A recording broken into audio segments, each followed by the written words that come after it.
Good afternoon. Welcome back to the channel. I hope everyone's had a great weekend and is having more of a great weekend. I don't know. That was going nowhere.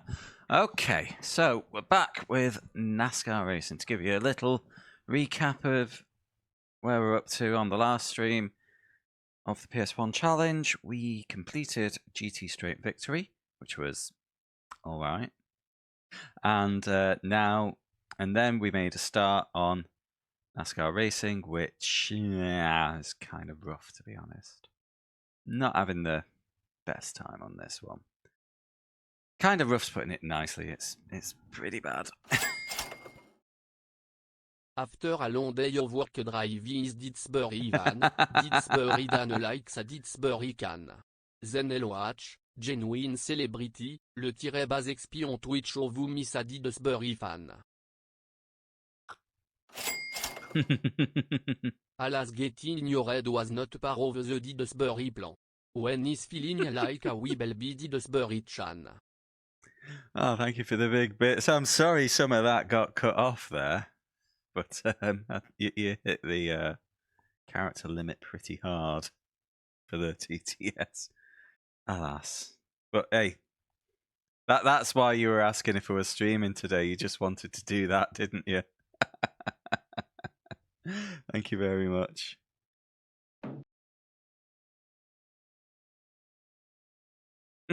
$1K bits, bloody hell. Thank you.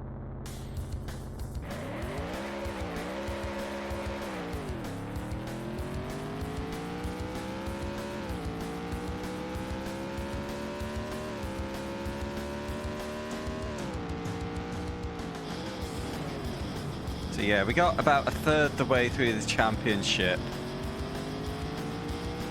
on Friday. And that took, what, an hour and 20?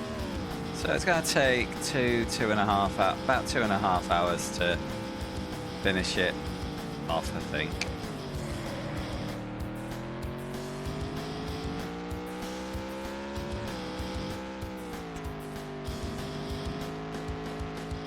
I think that's the sweetest thing you've ever said to me, Fluffed.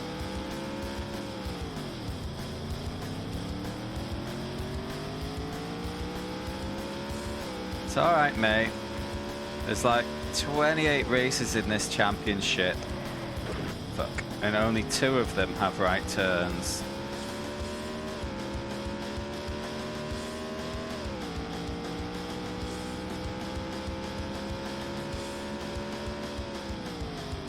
This is my first one of these in this game. Luckily, I have quite a commanding lead in the championship, so I'm not going to be too bothered about finishing last here.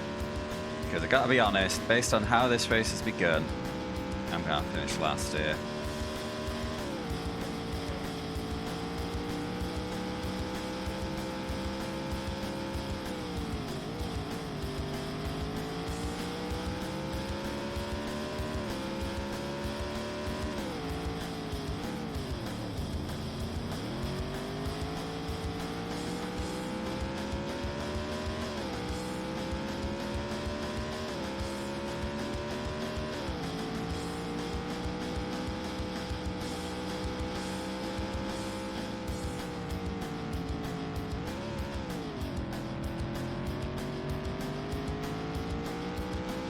I was very much having one of those mornings when I couldn't decide what to do with my day because there was more things that I would like to do than I actually have time for. Which is a nice problem to have, to be fair, but I found myself fancying popping on iRacing to have another go, even though I did that 6-hour race yesterday. I dabbled with Final Fantasy XI again recently, so I was fancying a run around in that. And then there's obviously the racing challenge as well. And that last hype.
No.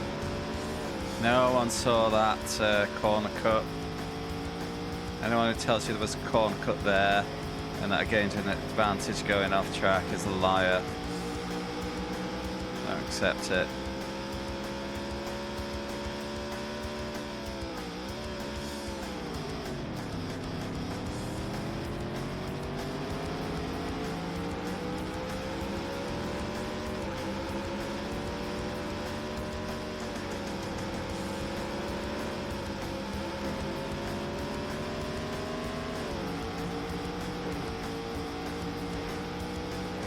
Anyway, Fluffed, my mate, have you been up to much this weekend? Anything exciting?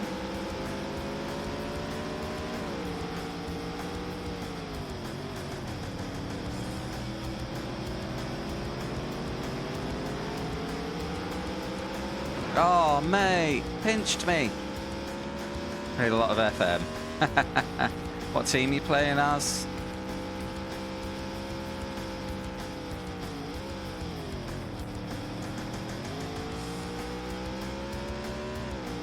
It's one of those day eaters, isn't it? I always sucked at Football Manager games, so I don't think I understood the sport well enough. But I certainly got that feeling back when I used to play Civilization 5. You look at the clock and it's 8 PM, and then you keep going one more turn or one more. The Football Manager equivalent would be one more game for a while. Then you look at the clock again and it's 3 AM.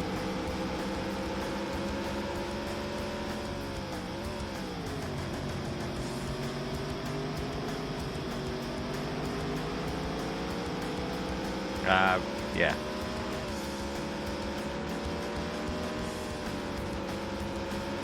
Random generated database is cool. Remember on a very old Champ Man, trying to take Chorley up through the divisions on a random generated database, but I was also reloading saves a lot because I didn't like losing.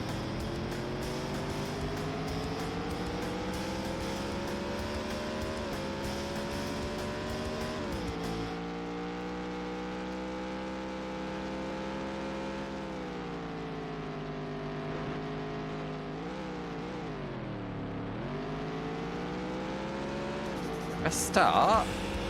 Oh, that was the checkered flag. Oh yeah, we're done. Banging. Okay, I didn't finish last. What a pleasant surprise. I'll change that. Oh.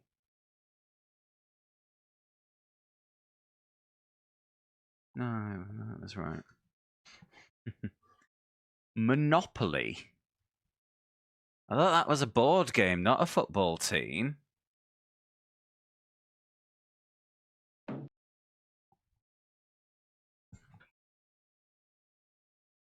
How far have you got in 3 seasons? Oh, so you go up to Serie A.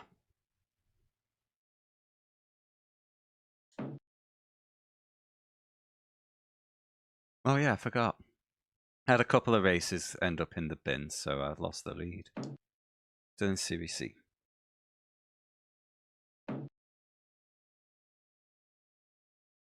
Okay, so you got a long way to go before Champo League. Oof. Playoffs, unlucky. Here we go. Here's what you wanted to see.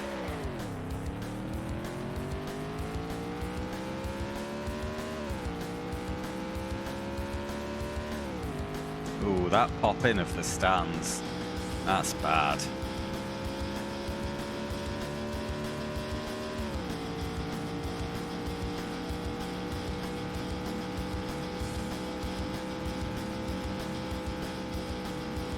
Attendances of 42.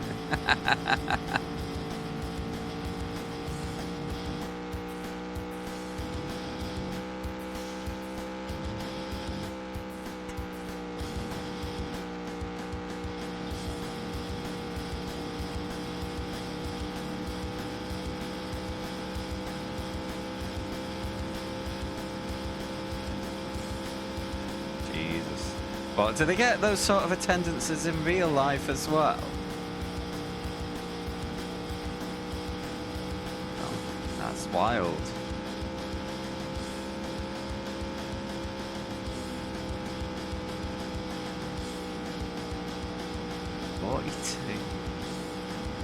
Huh.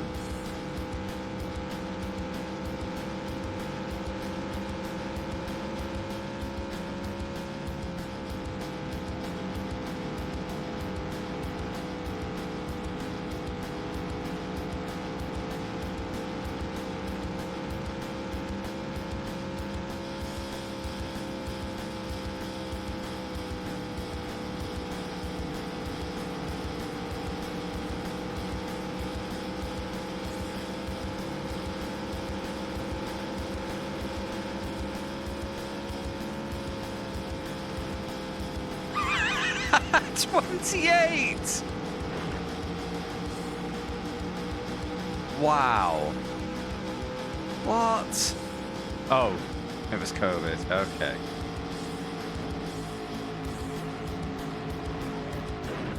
Dicks.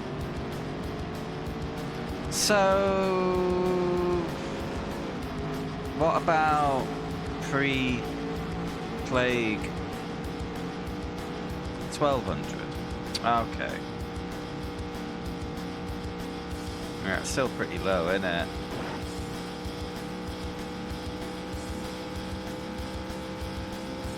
Yeah, it's like non-league figures, that, isn't it?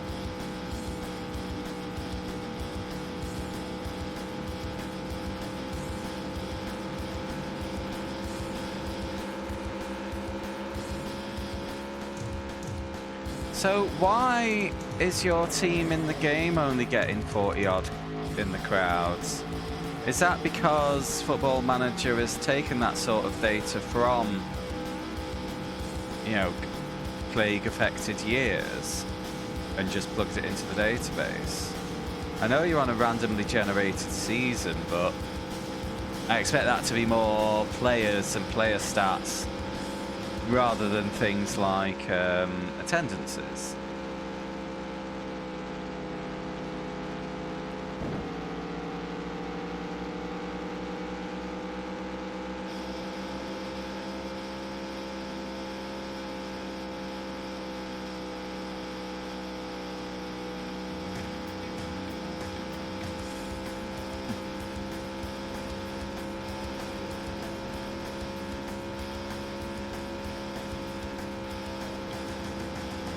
Gosh.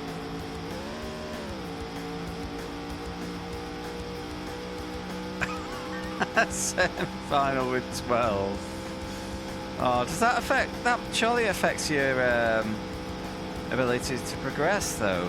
You know, your money. Saying that a lot of money comes from TV these days, but still. Oh, shit. Big crash. I've got damage off on me, but other cars still get damaged. 7k in TV rights. Are you having to hustle the transfer market to actually make money here? Buy low, sell high on your players. Ready to release 1.3 million. Oh, I get it. You're owned by a rich Arab.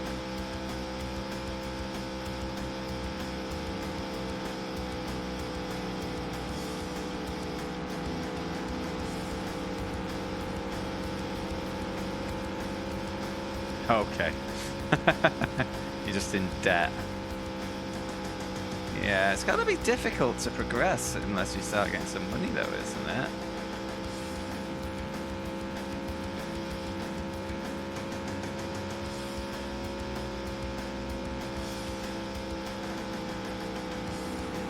I'm just not seeing a way out of the hole though, is my thing right now.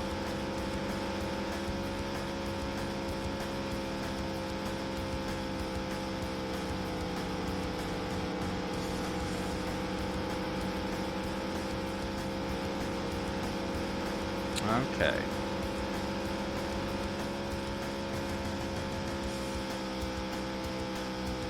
That's kind of smart.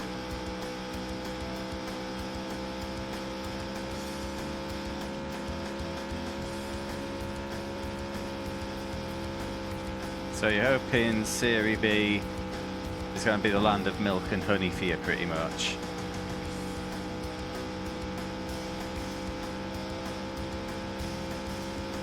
Maybe you'll get triple-digit attendances. Just think of all the half-time oranges you could buy with that.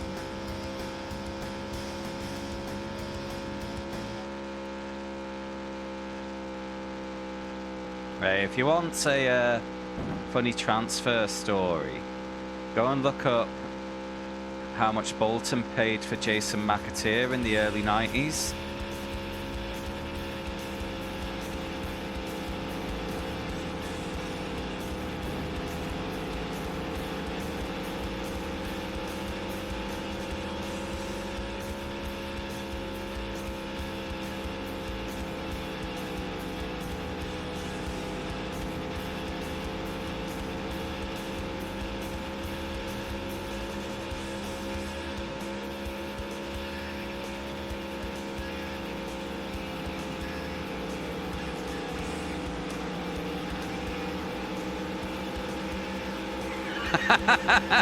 Yeah, man.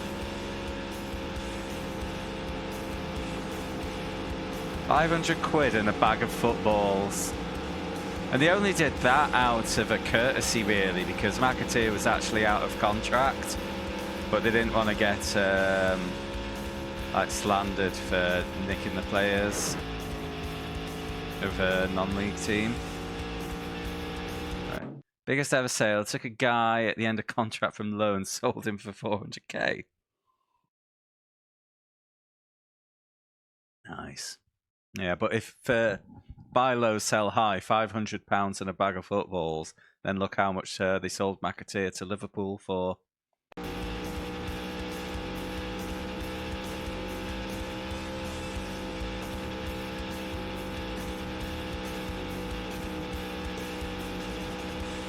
think it was like 1.2 million or something. 4.5 million. Bag of footballs. Oh shit, my podium. No.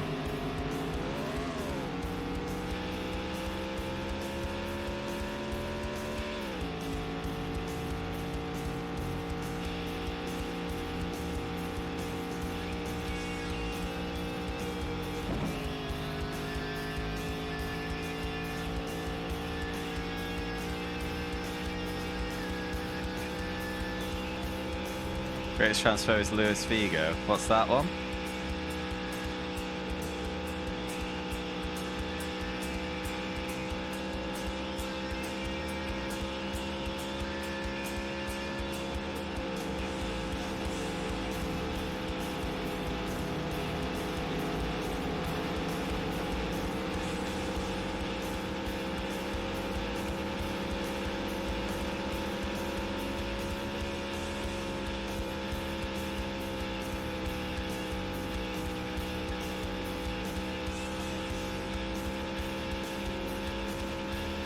Right, man.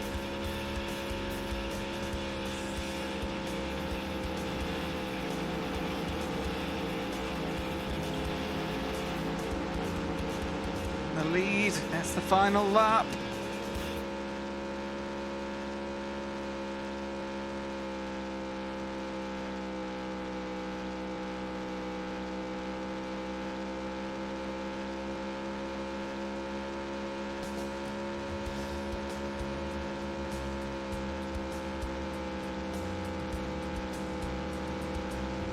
There we go. Check the flag.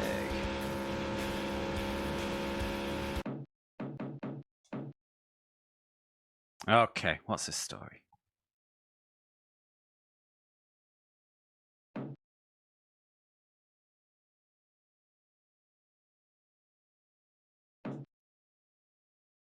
Oh, that was an important win, actually, because it was Jeff Gordon in second. Right, when Florentino Perez was making his way to being chairman of Real Madrid. He made a promise to bring Luis Figo in. Figo was like the star player of Barcelona. Oh gosh, it's already a bad start. You're getting into power, and your first thing is, I'm going to nick our biggest rival's biggest player.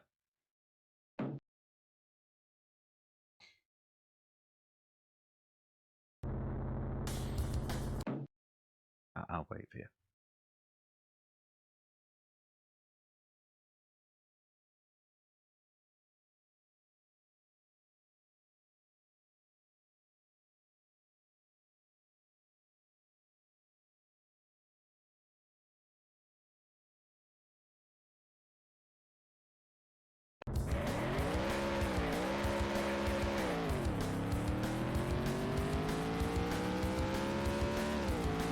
Got bored of waiting.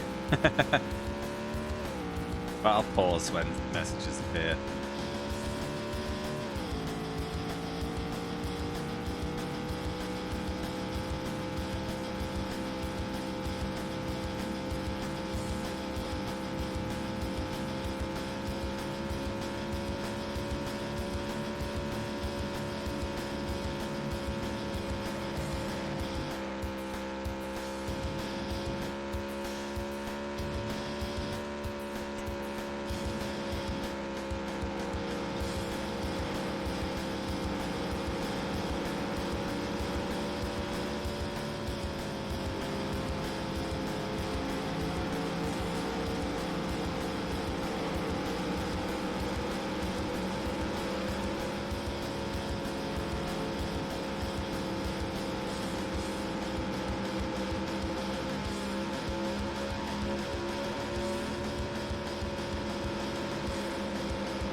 Perez went to Figo's agent with a deal that was, if Perez wins election, Figo joins, he gets £1.6 million signing fee. If Perez lost, Figo would get the money anyway. Oof. Oh, I see what he's...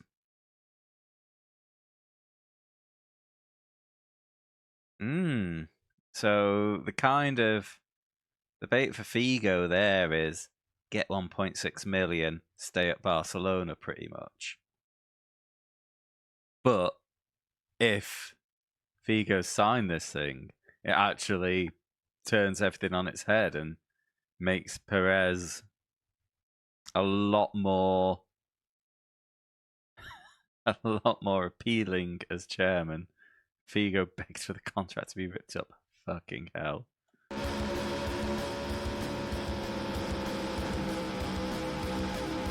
Oof.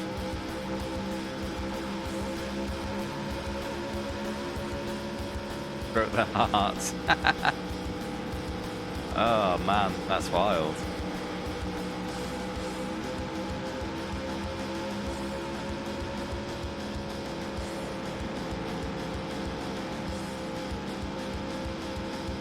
Can't do anything because it's contractual.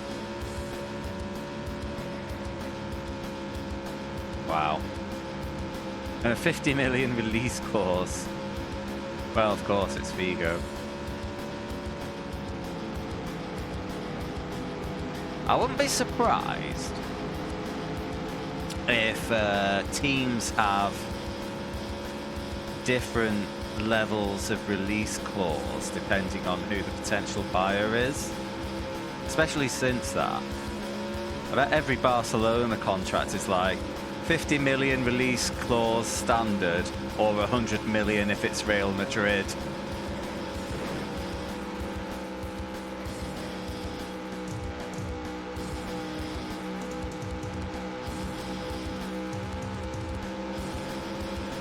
Is that a thing in Football Manager then? Like those types of release clauses? If you're aware of that. Barca fans literally... Oh, don't... Come on, guys. saying that football fans are lunatics. Or the ultras are. A pig's head. Really? I mean, it's not just football fans. Honestly, just never ever read the comments on an F1 article on Facebook. Jesus Christ. It's like having a lobotomy.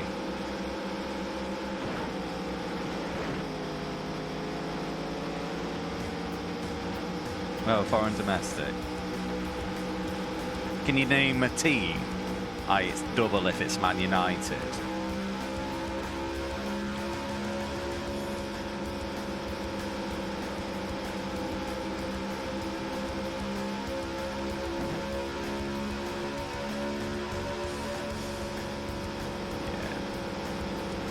Yeah. Makes sense.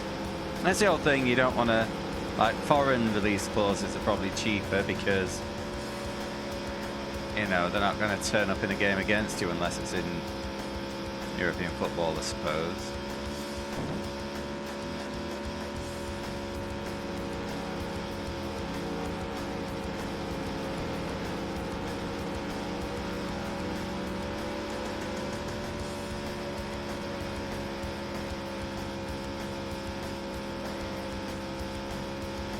Okay.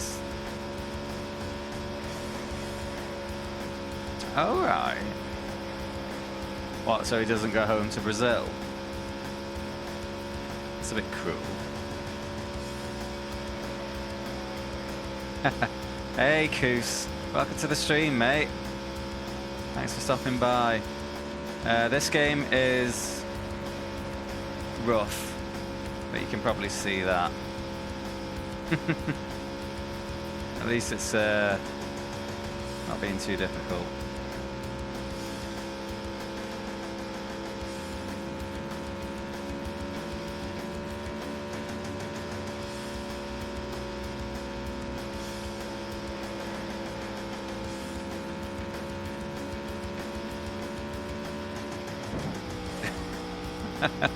Bloody hell, Fluff, you're evil.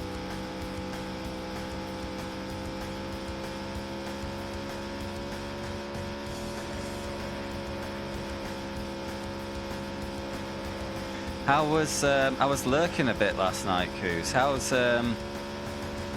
Teenage Mutant Ninja Turtles Melee, whatever it was, treating you?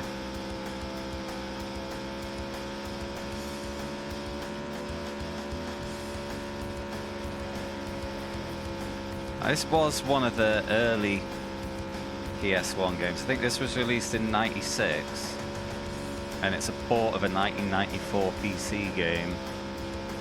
Yeah. It's too tough.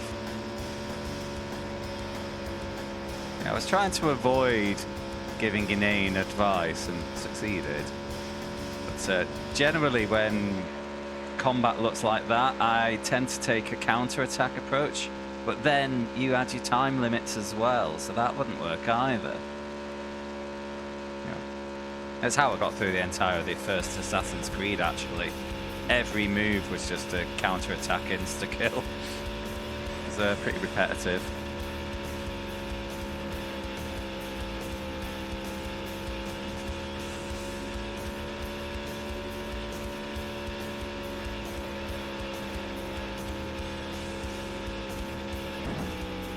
I've been averaging about 5.5 hours per game, so that's been one of the reasons I wasn't too worried about the challenge. I haven't hit any of the really big ones yet. I believe the Gran Turismos will go for 30 hours each. I've got Racing Lagoon in there, which I'm really looking forward to. That can get up to 30 hours.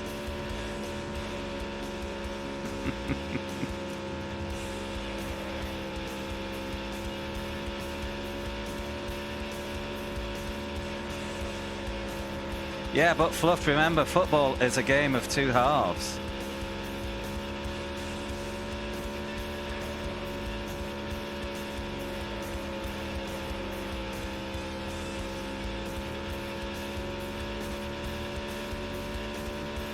Yeah.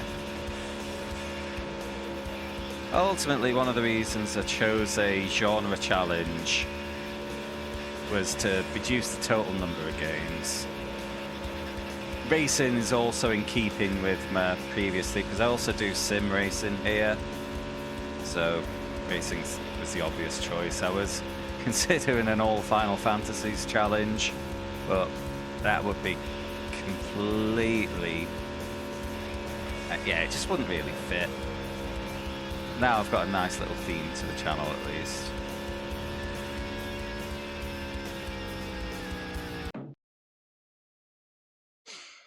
Right, okay. I'm smashing through this one. I think I should be done in about an hour and a half.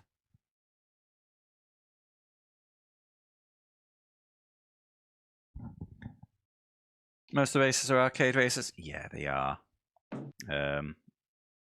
This one's got a simulation mode, but I learnt very early on if you have a choice between arcade handling and simulation handling on this generation, you kind of want to avoid the sim mode because they're pretty fucking rough. What sim games? I play iRacing. I have a... Hold on. My room's a bit messy, but I'll show you my my rig. Oh god, no. I've got very little move on this camera, actually. It's the wire's taut. I can rotate the monitor, though. Hold on. There's the seat. There's the triple monitors. And now my monitor's out of place. But yeah, pretty much only iRacing at the moment. It takes up shitloads of time. I did a 6-hour endurance race with a teammate yesterday, so that had also been eating up time in the week in prep. Yeah. I saved a few quid during the pandemic with no holidays and that. Can you guess where the money went?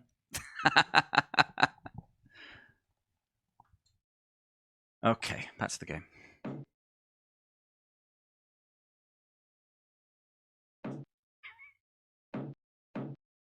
Fucking hell, fluffed. You might need a quick break after that game, mate. You don't want you having a heart attack or anything.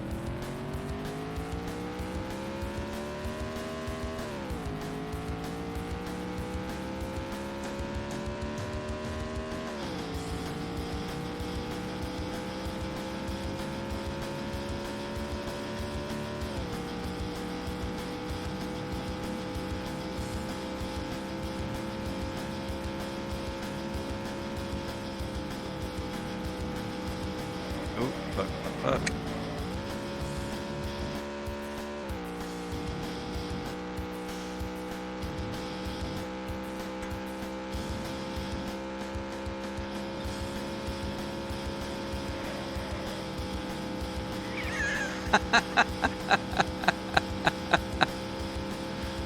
Oh. Your 25 fans will be out partying on the streets of Monopoly tonight, Fluffed.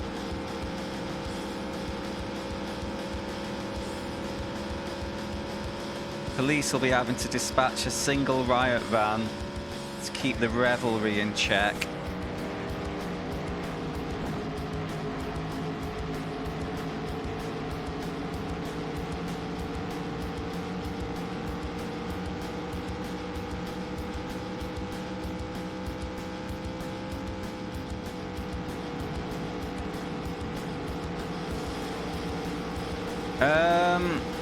No, if you exclamation mark list, the full list is there. Not all car games, but all racing games. So I've had aeroplanes, snowmobiles, chocobo racing's in there. Yeah, it has to involve racing in some shape or form. But yeah, there's no particular vehicle or anything. The only thing I've actively avoided is the Japanese like horse racing games, because they tend to be more towards stable management as opposed to, you know, press X to whip your horse. So I thought that was one headache too far.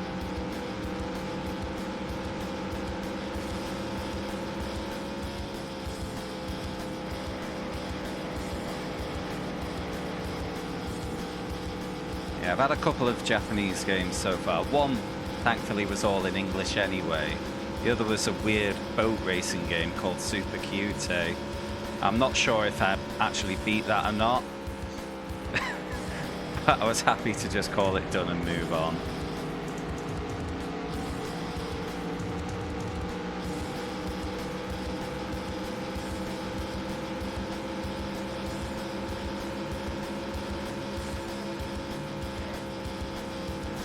Yeah, I don't know Micromaniacs. Obviously the Micro M immediately makes you think of Micro Machines, but I have to wait and see. Hold on, I'm gonna have to just do something in tribute to Fluff's championship win. Champagne. There you go, mate. Oh, my background music. Oh, there it is. I swear this game only has 2 backing tracks.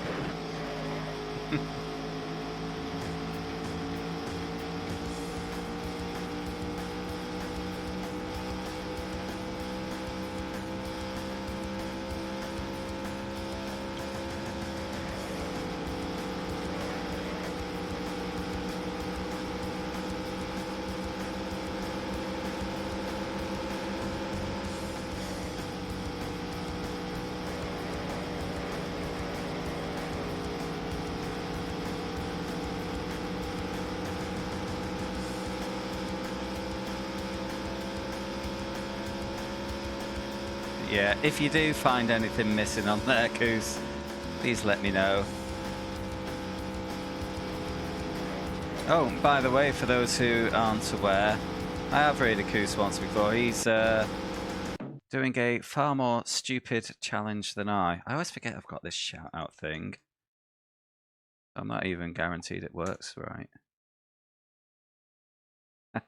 He's playing a wild PS2 challenge where he's trying to how's it beat every PS2 game that he owns specifically, which is what, around 1400 you've got at the moment.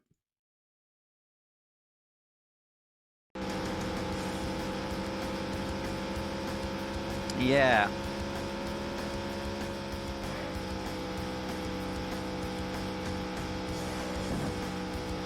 He's yeah, he's also a collector. Because I'm just unashamedly on the emulators.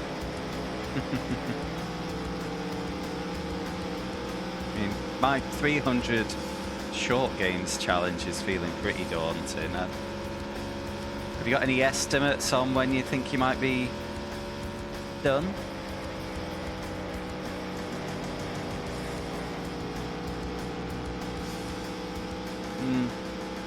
Well, that's it. I mean, I kind of love the idea of trying to collect all the PS1 racing games too, but they would just be going on the shelf and living there forever, requiring an occasional dusting.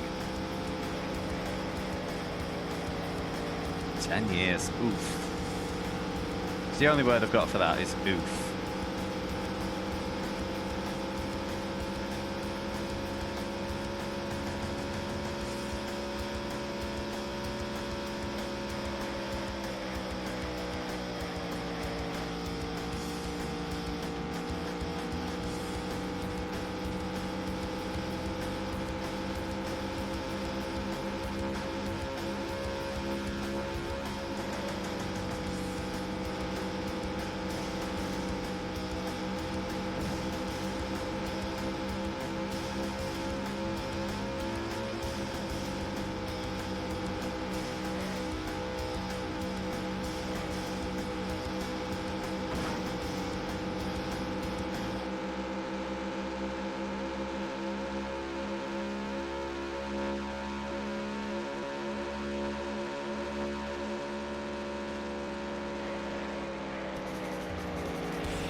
Gosh.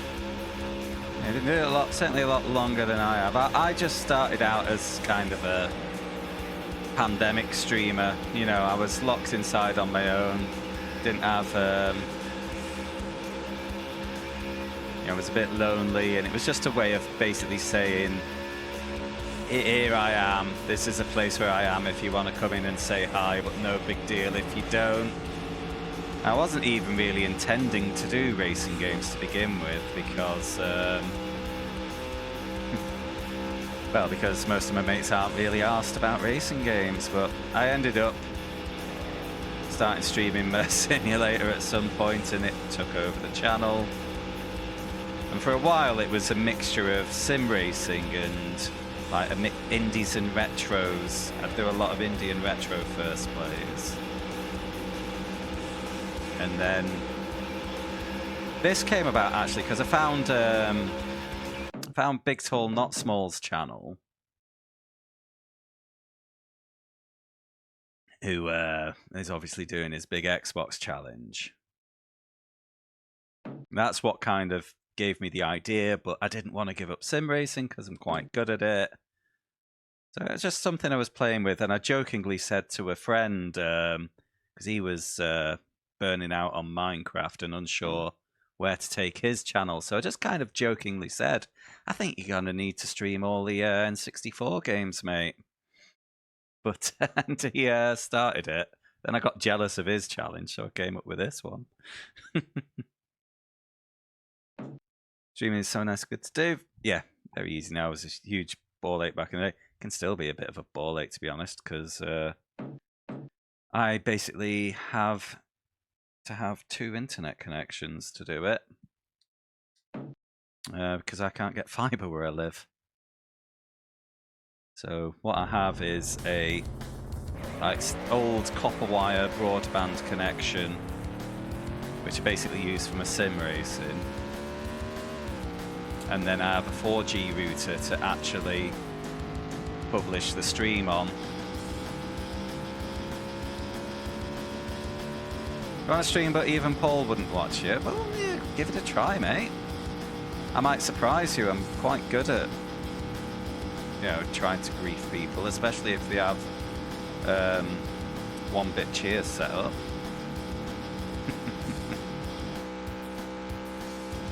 If you were to stream Fluffed, what would you do?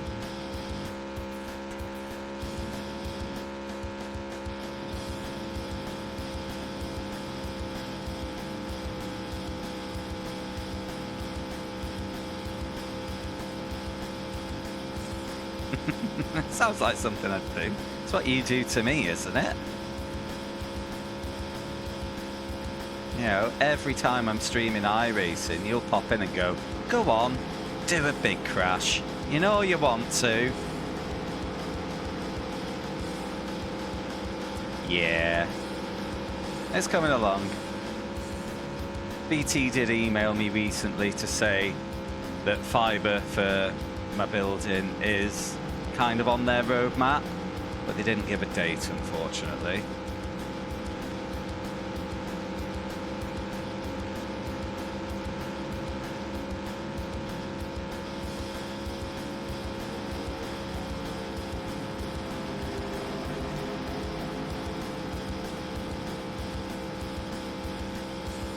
Yeah, I have the copper connection just because that has better ping. So yeah, I don't need it for this, but the 4G router can be a little flaky from time to time. I've just kind of accepted that as a kind of a cost of doing business, you know. Steam8 said.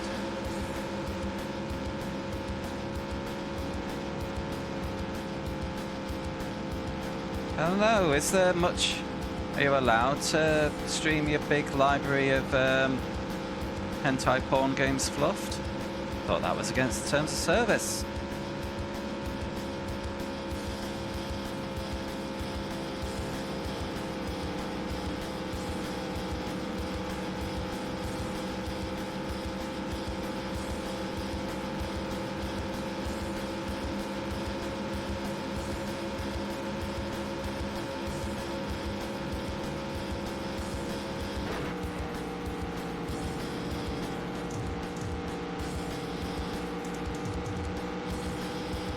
254 games. Jesus.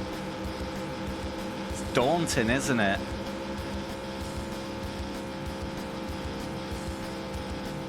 Approach streaming as a hobby, fun, then you can enjoy yourself. Just playing the video games means roommates might pop in and talk about. That's pretty much how I started it. Don't get me wrong, I would like to see it grow a bit, but there's been a post-pandemic dip in traffic here, and that's just to be expected, really. I have been really delighted with this challenge, though, because I do feel like my stream has its proper own unique selling point now, which it didn't before, so that's nice, but yeah, I'm having fun, that's all that matters.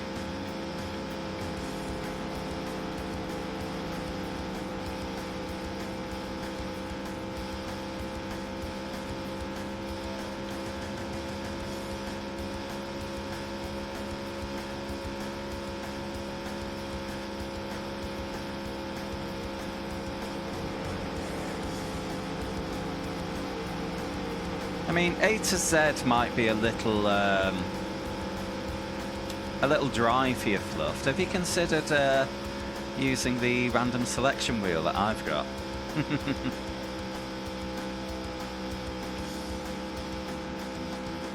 Alright, good luck, dude.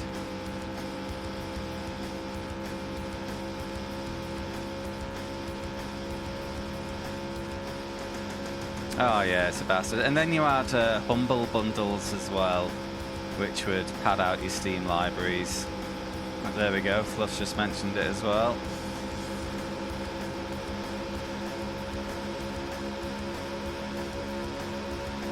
Yeah, to be honest, when I was doing my Sunday night, like, first plays, the indies, that was half just to try and clear down the Steam library a bit. And it did quite a good job of it. Or at least it was, until I decided to play all the PS1 racing games. Ah, we get to see all the see all the fallout from your cup final then.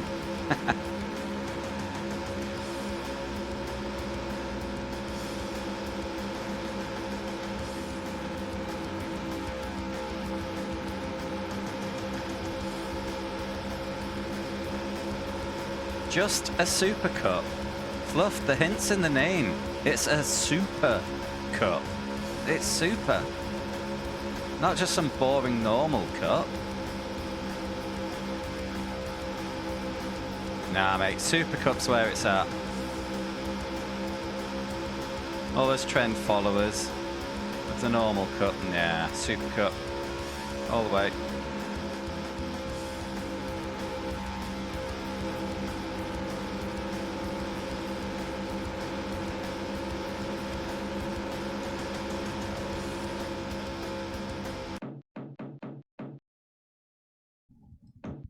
Hurrah. Ah, have I retaken the lead in the Champo? Yes, I have. Good. How far are we into this now?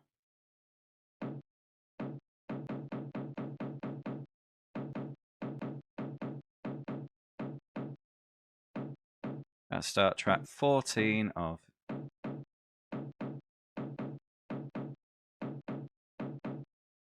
28, nearly halfway.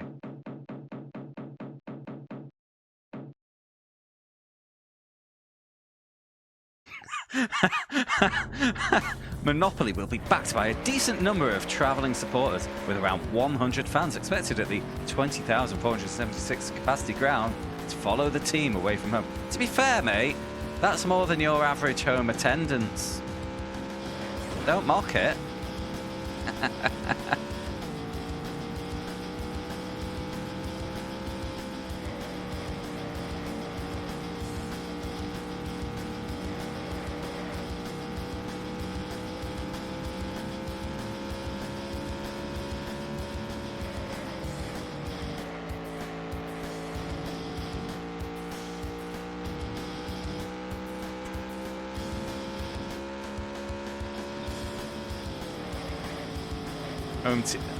What?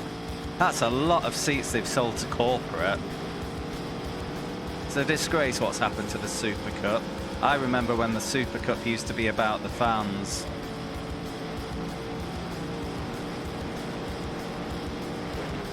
Bonk.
Yeah, if there's no corporate,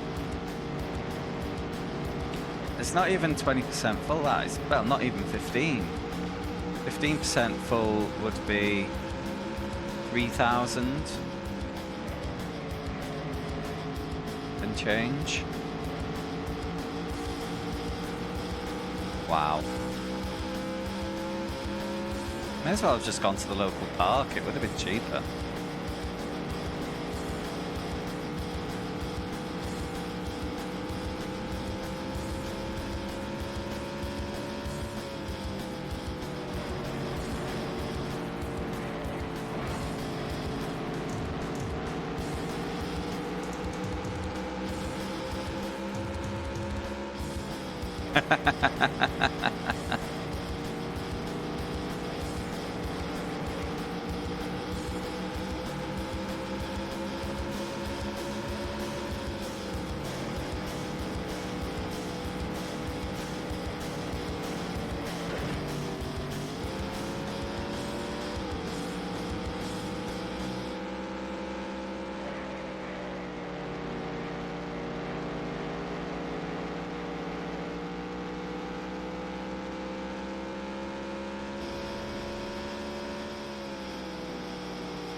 Dare I ask, Fluff, what sort of prize money do you get for winning the Super Cup?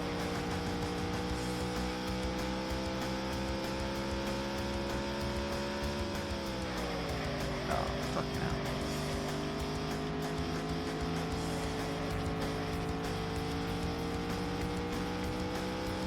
$128k for winning the league despite your 1 million wage bill. Amazing.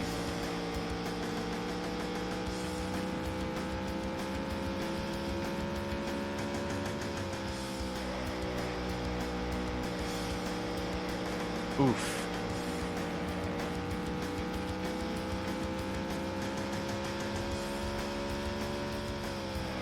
What are you going to spend your 128k on? You're going to have the pitch reseeded or something.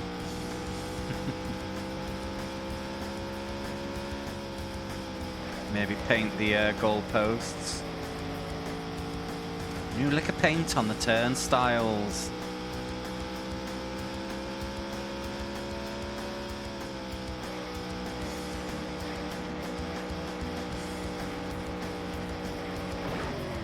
Oh no. Or maybe you could upgrade the microwave that the kitchen has to warm up the pies of your 20 fans.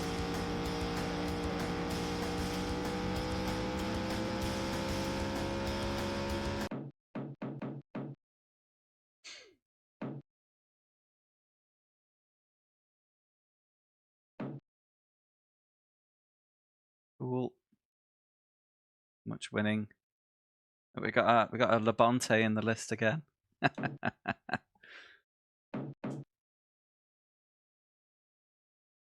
Pocono. We've just done Pocono 3 races ago. Right, oh no. This one's unique because it's more of a triangle than an egg.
May. Same.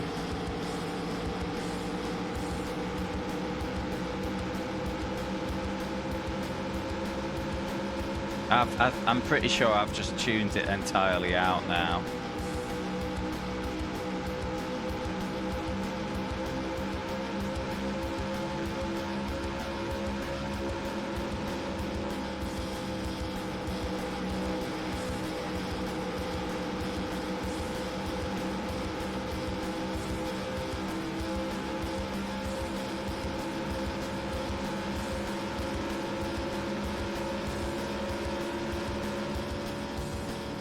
Would you like to hear, well, the only interesting fact I have about this game, Mr. Getluft?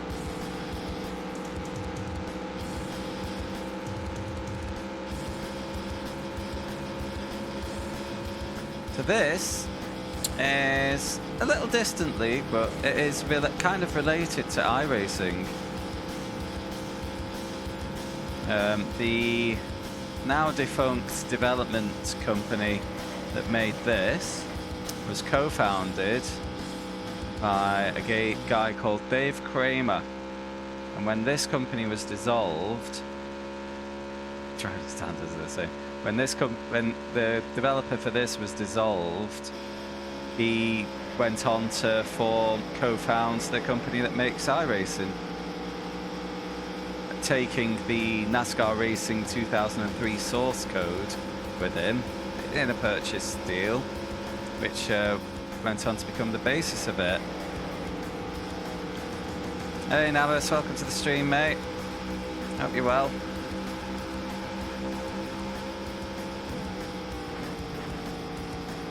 One murder.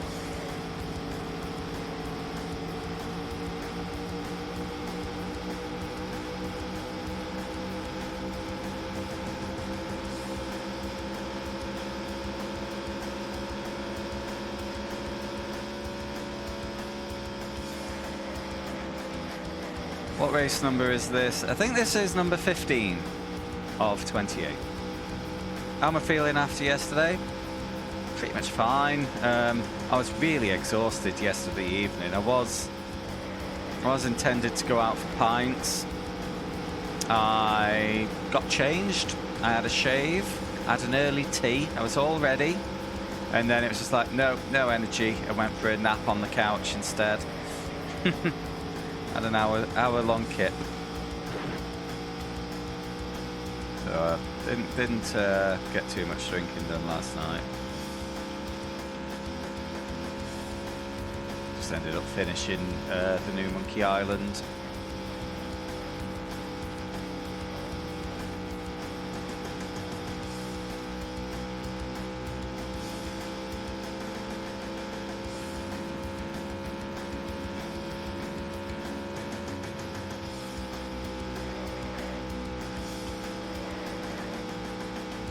Yeah, I think it was really good. I finished it now. I might go back and do hardcore mode at some point. I did it like a filthy casual. I think a couple of the puzzles threw me off by being easier than I expected. I was trying to think of some convoluted solution to certain issues. It's like, oh wait, casual mode. Yeah, I really liked it.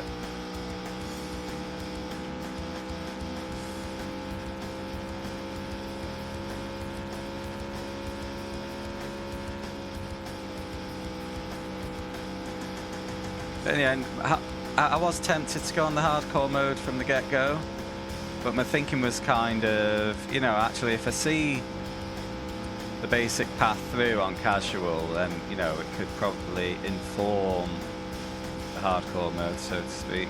Whatever.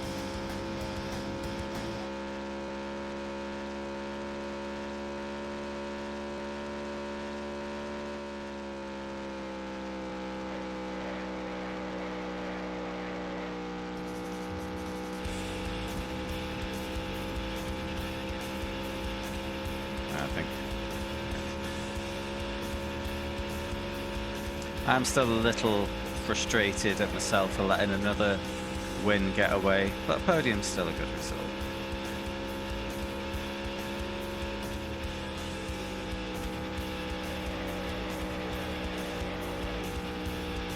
To be fair, when I did the things that let the win get away, I obviously didn't know that a win was feasible.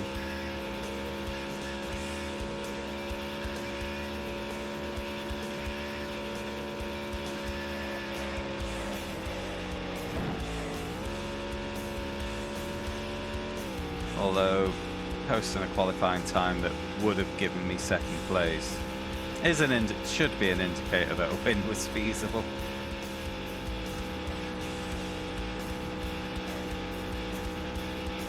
God damn it.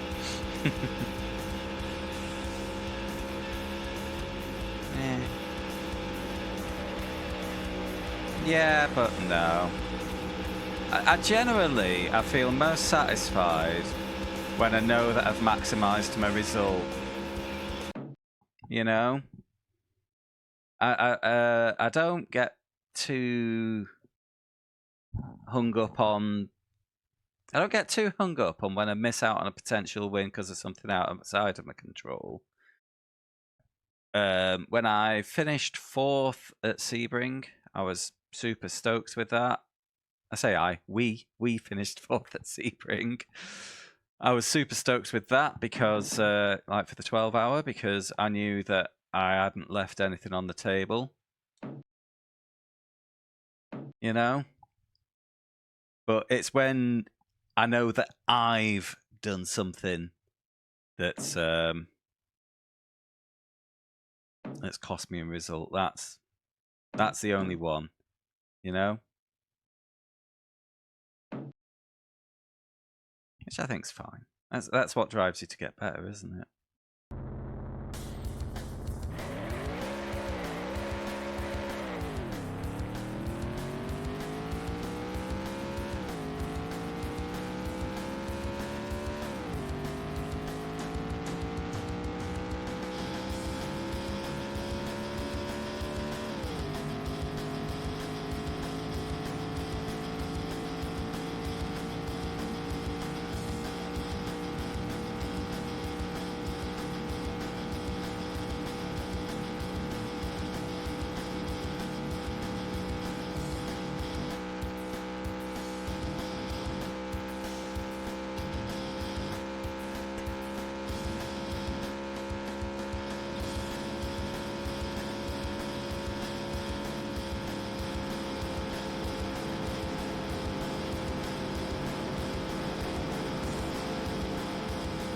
Oh.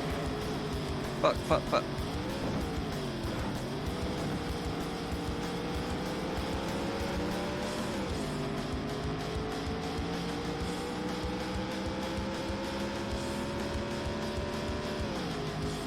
Yeah, ultimately though, one, it's Spa. They're 2-minute laps, so it's like, what's a second at Spa is equivalent to, say, half a second at a road Atlanta. But my main point is that I had gigs on Wednesday and Thursday, which kind of got in the way of my practicing, so yeah.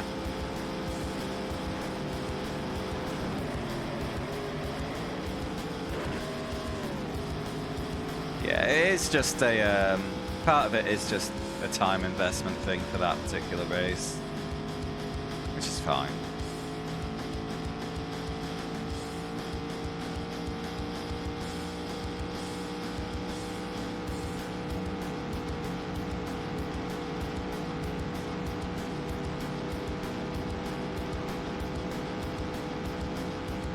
And yeah, my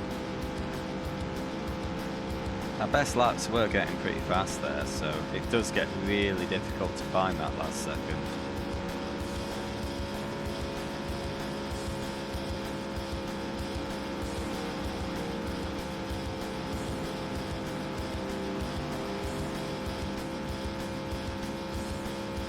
But you know, just spending some time familiarising myself with what BRS had to offer is also a positive step.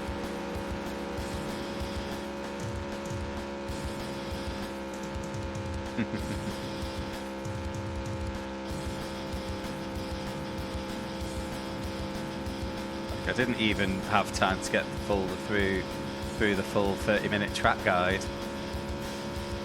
Some of the detail they go into there is quite staggering. Normally a track guide is like, right, here's the racing line, lads, best of luck.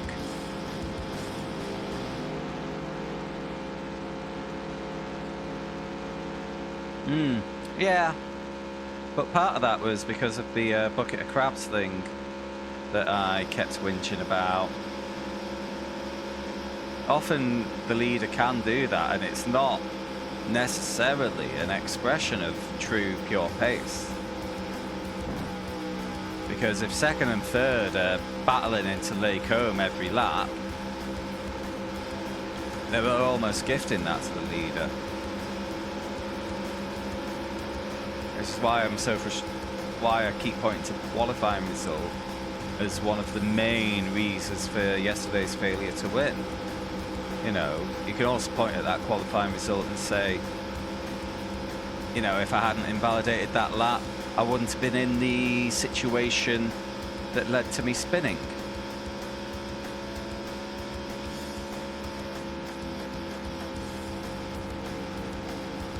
So I had the leaders for pace once we were in similar running conditions, but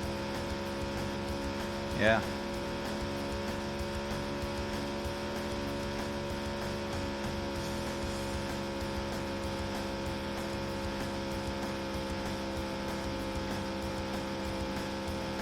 This is why I'm annoyed, because I've left it on the table. The leaders did mess up strategy a little bit by requiring a splash and dash at the end. They did. One of the reasons it was so close actually was because of their poor strat. So you know, I'm probably bigging myself up a little bit too much. They took tyres on their penultimate stop, and then their final stop was a splash and dash, which second and third didn't need to do, because we were managing to do 19 laps on every stint. So they took a really late tyre change and then did a splash and dash, which could be worth 50 seconds? 40, more like 40. Yeah, they nearly gave away the win to the second place guys.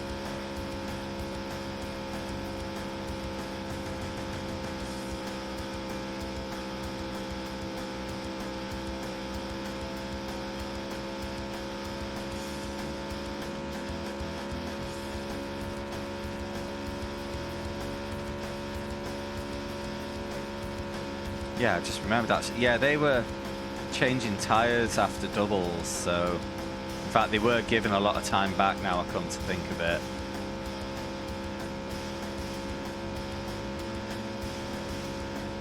Oh, the stinty thing. Yeah.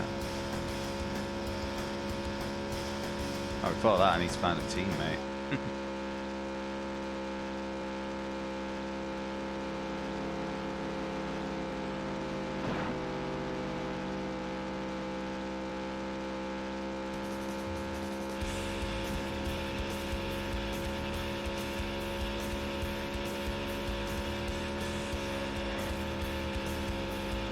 Ultimately, there's two main drivers of strategy. Three main drivers. One, tyre life.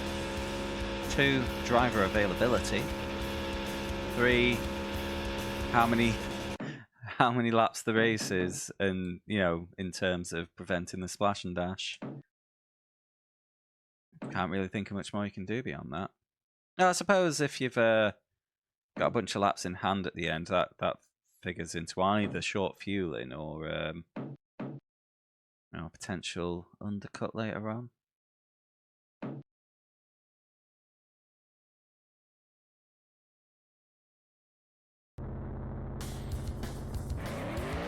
Well, the Chuckle Brothers strat did good for us at Spa.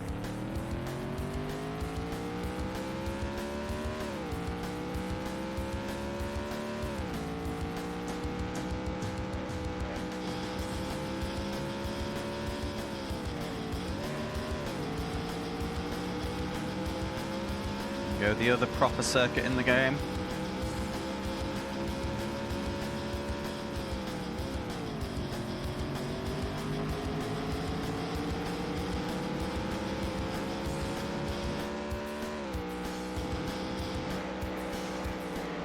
There's some weird banking there. Oh. Rude.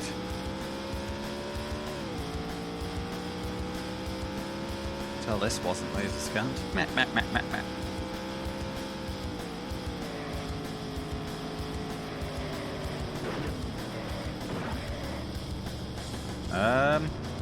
That's pointed me the wrong way. How do I reverse?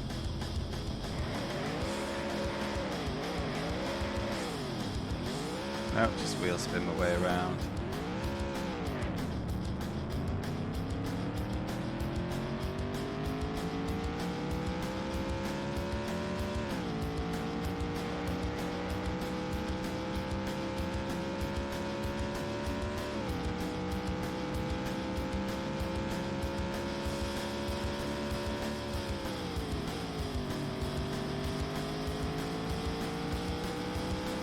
Yeah, my go-to of tyres off by 40% still seems to be good. Because at the end of the second stint, I was still able to lap new best laps. But I just couldn't in the third, but it wasn't enough of a loss of pace to to warrant more frequent tyre changes.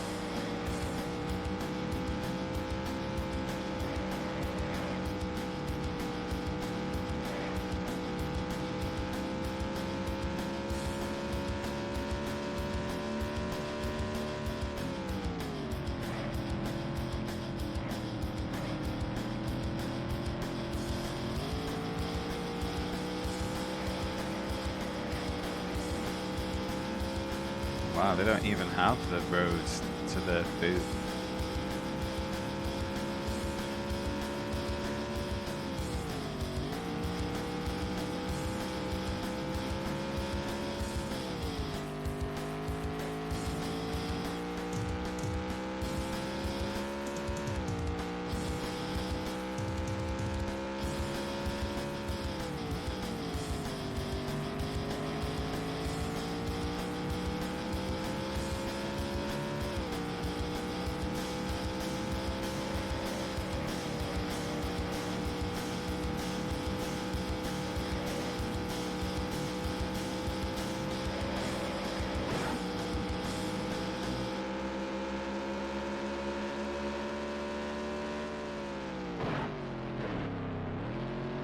Brake tested me.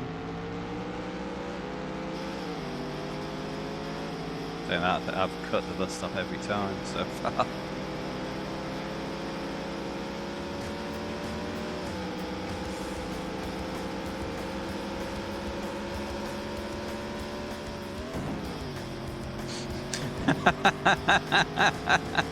It's so unfair that if I turn damage off, it only does it to my car. I can still wreck everyone else.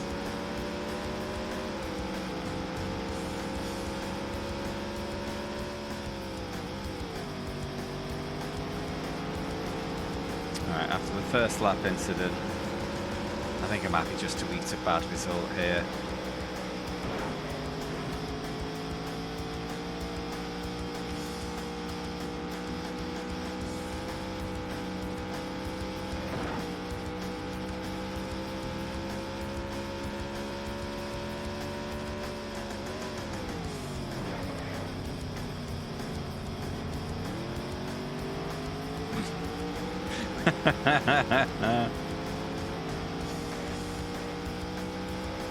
Some points is better than no points.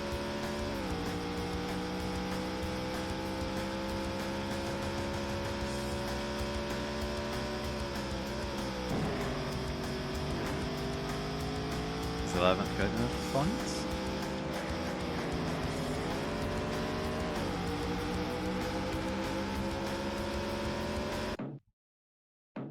Who cares?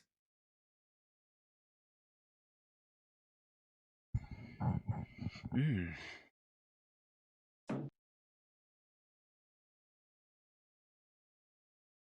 $130 points for 11th. NASCAR scoring systems are wild.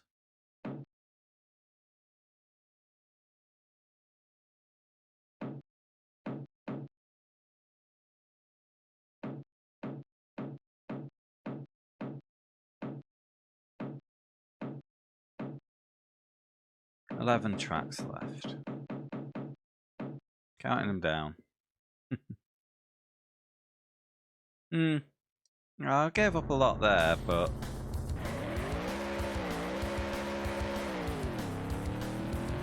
I was content to do so, because I've not been feeling overly challenged on the ovals.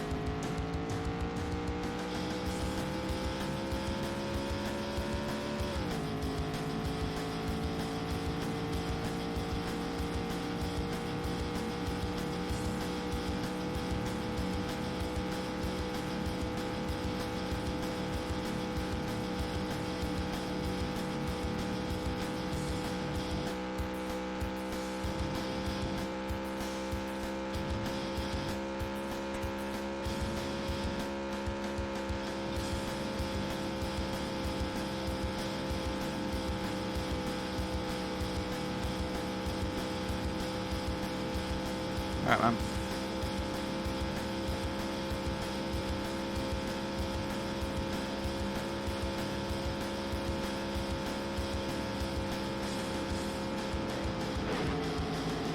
laps.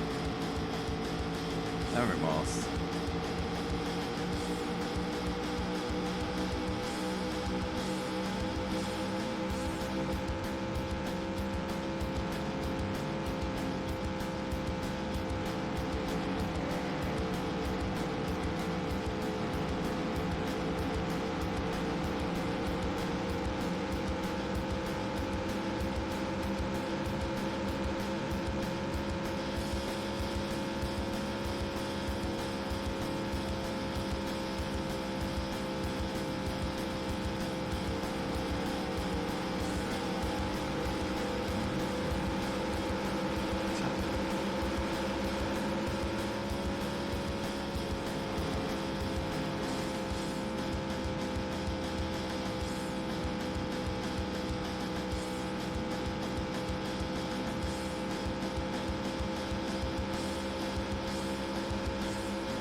Gordon second.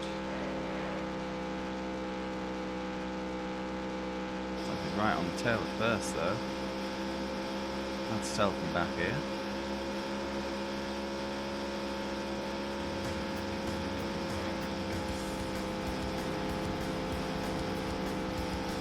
You know what? I could make this very easy by cheesing the damage. My invincible car, I could just wipe out my championship rival now. But nay, being a good boy today.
Fair enough, Fluffed. Cheers for stopping by, man. I'll catch up with you in a bit.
Wait, it doesn't just play them all?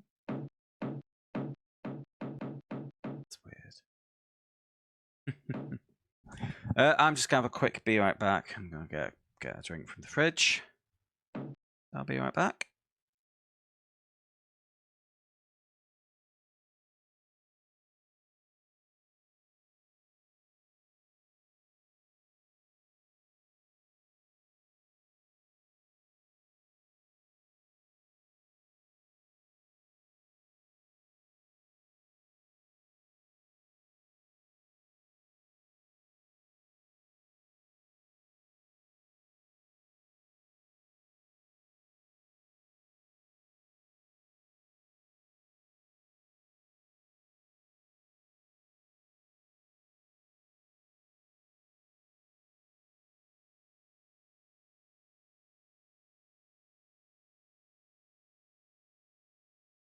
Okay. Let's carry on. Bristol. Yeah, it's all ovals from now on.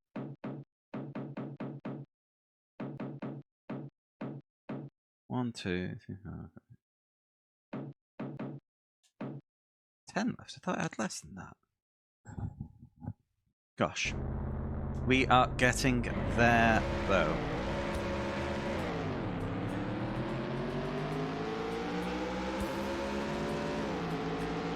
Oh, no. Oh, I hate this one. Just because of the way the camera is. Excuse me a second. Okay. I thought I was about to sneeze, but then no.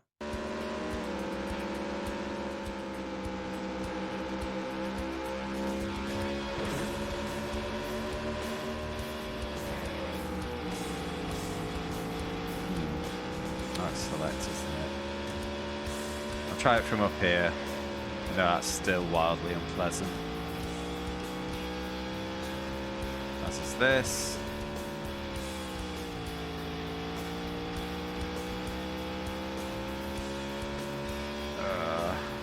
25.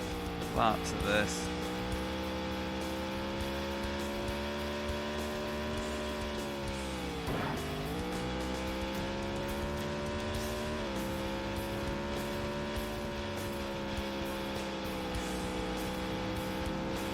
The camera needs to tilt a bit with the track. This isn't working.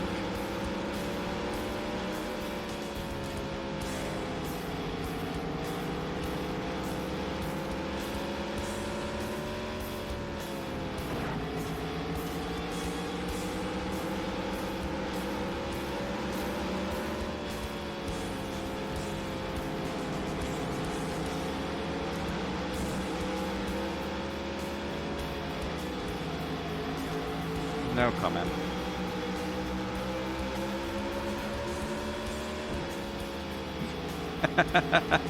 That one was just straight up thuggery. As was that. What is it they say? Rubbins Racing.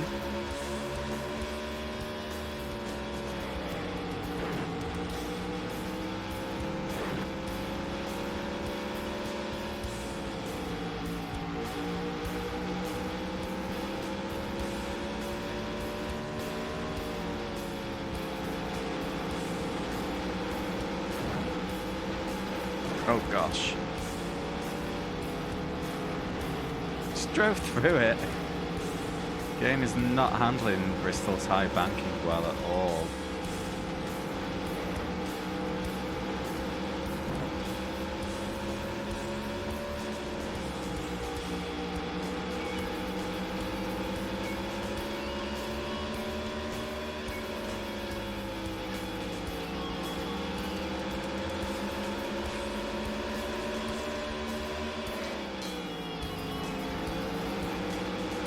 Oh.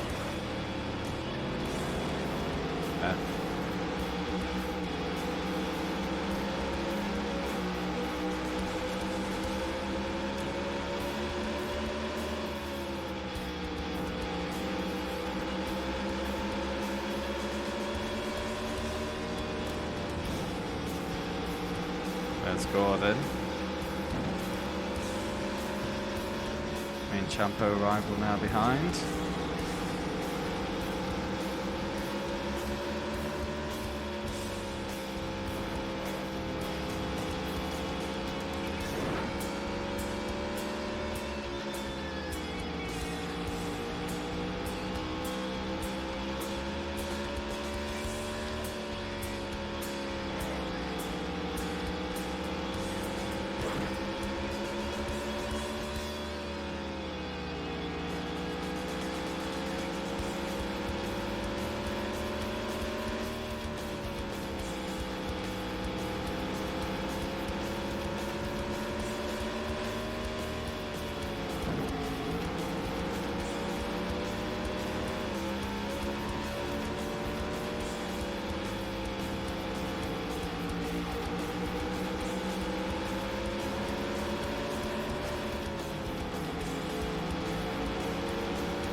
There we are.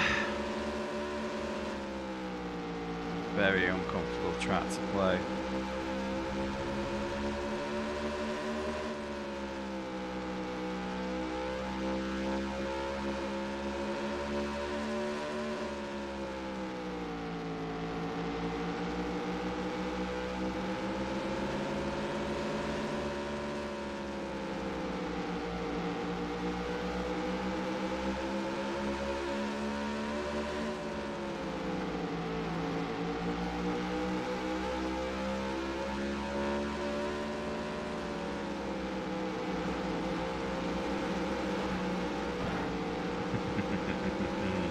Wahaha.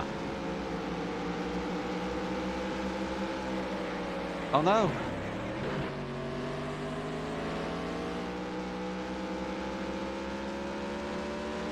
It's alright.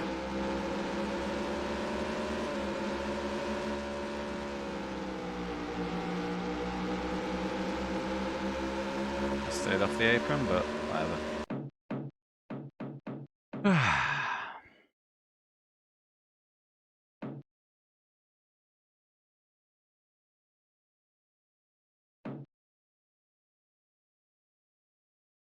That's what, 170 point lead? 9 to go.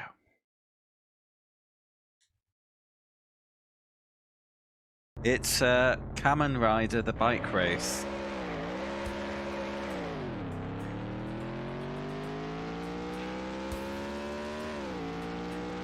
So that's gonna be something.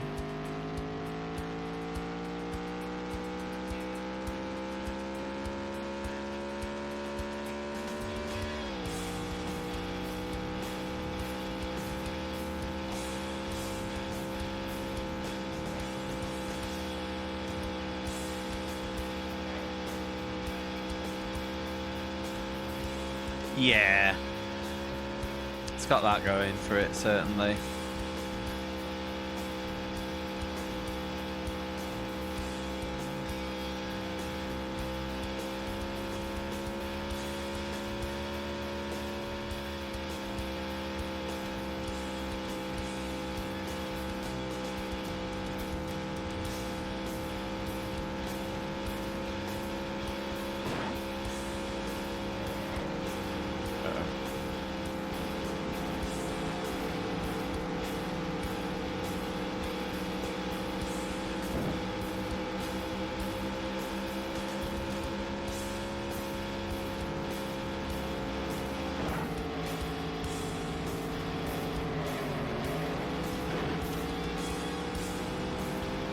little careless.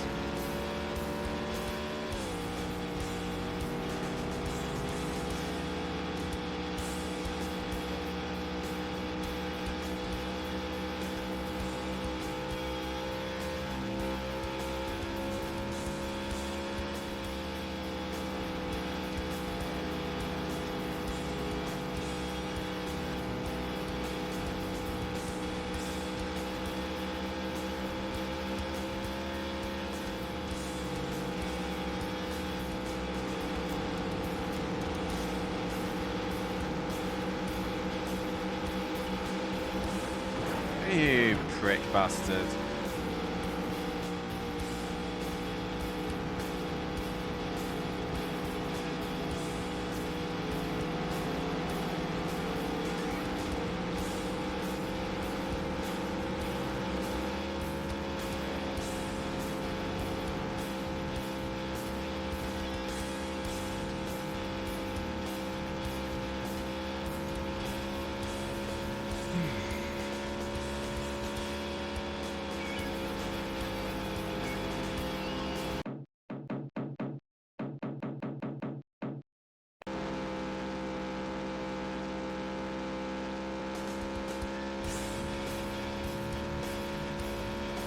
I swear, it's just, they're all the same.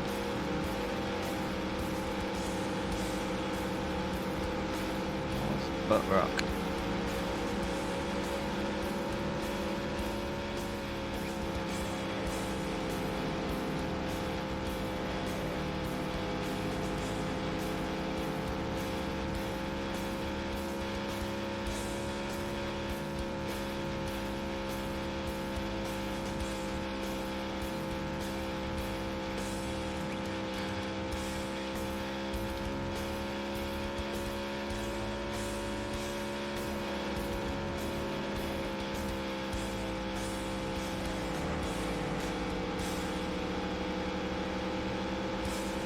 Gordon down in 7th.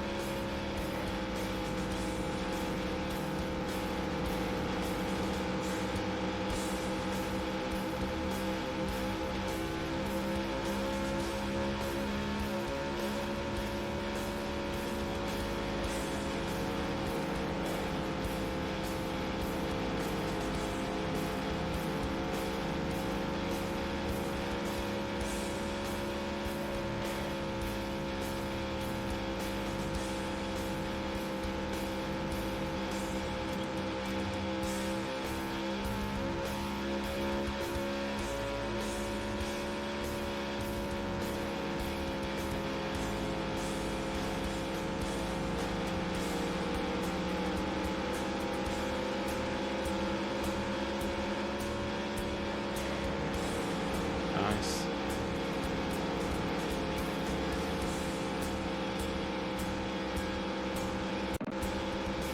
Gosh. Oh. Really doesn't number on your eyes, this game. Or is that my lighting in this room? I was like this on Friday. Really struggling.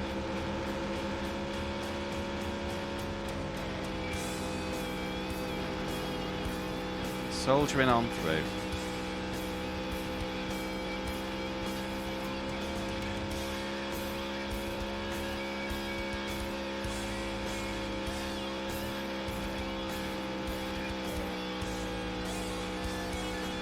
Afternoon, Paddy. How you doing? You recovered from your all-night celebrations of our epic 3rd place? League of the GT4 on Mondays of a new league, LMP2, $3 6 weeks. 6 weeks, ah. What evening?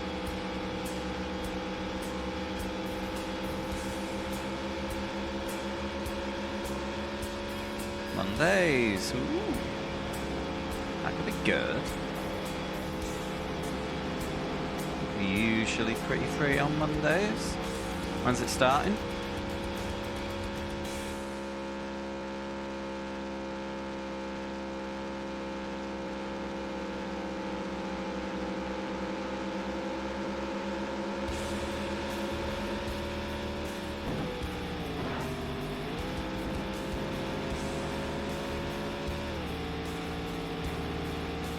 17th of October.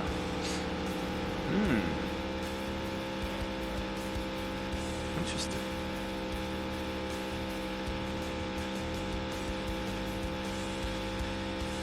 Yeah, Monday's a good night for me. I'm going to have a closer look at that. Cheers. If you got a link, just bang us a message with it. Yeah, please.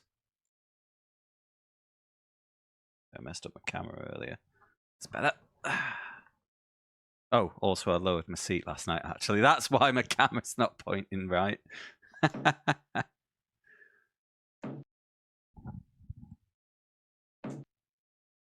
And one... I take it I'd be... Welcome to stream. Would I?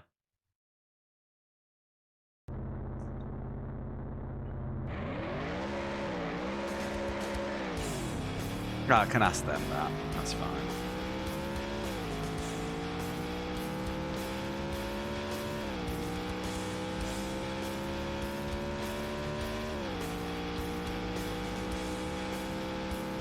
Grand. Oh, thanks very much, mate. That could be right up my alley. Probably my favourite car at the moment. And only 6 weeks means it doesn't get dragged out too long, you know. Mondays, I think I'm usually free. Yeah, that sounds perfect. Yeah, I'll have a closer look when I'm not turning left anymore.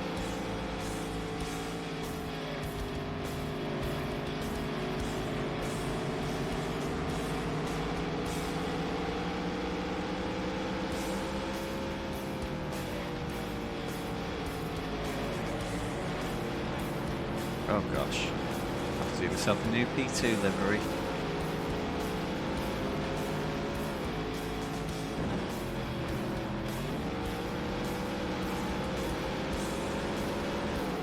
Ooh, one more question. What's the threshold in iRating between Pro and Am?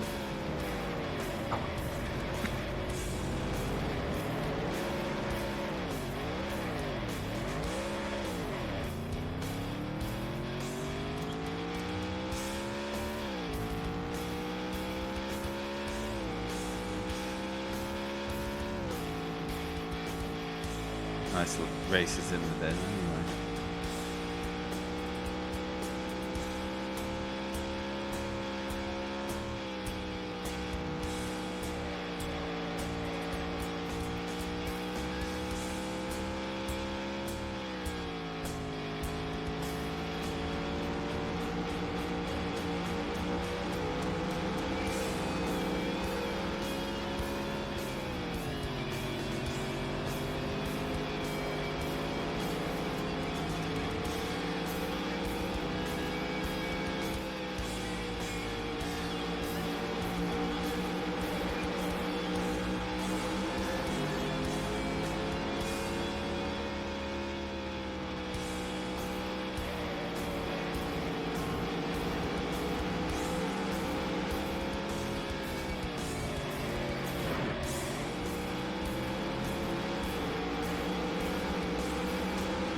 Oh gosh.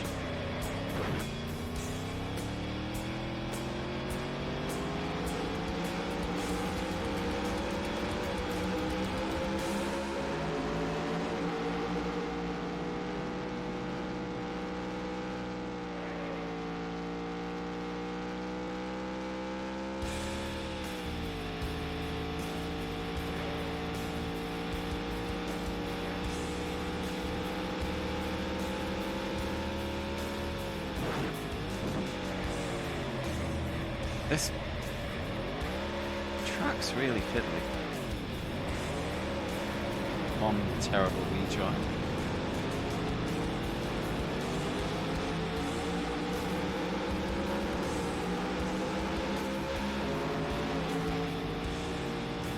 Oh, I've just remembered, diagonal up, left and right, it's like half steering lock.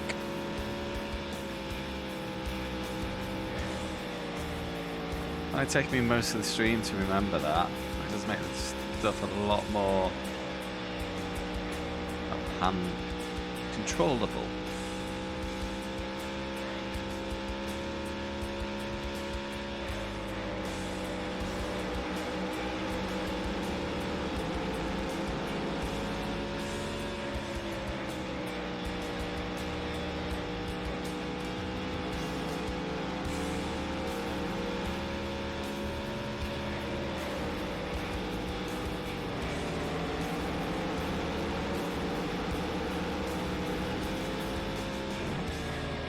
Bonk.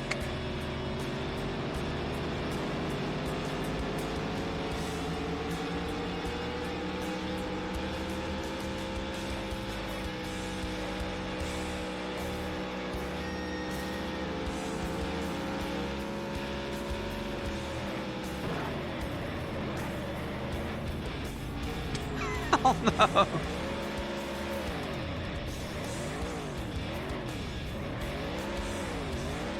Yeah, I never found out how to go into reverse on this. I've never been able to downshift past first gear. Am I still winning? Why is everyone pitting? I'm gonna run out of fuel. No, I've got 78 laps in a 20 lap race. Maybe damage.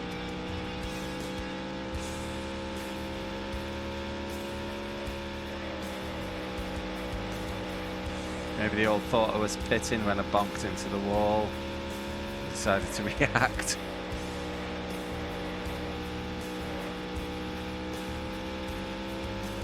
I end up lapping cars despite all the troubles I've had at this track.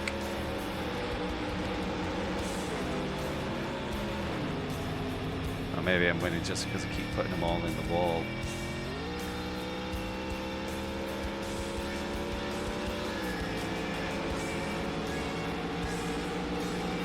Richmond.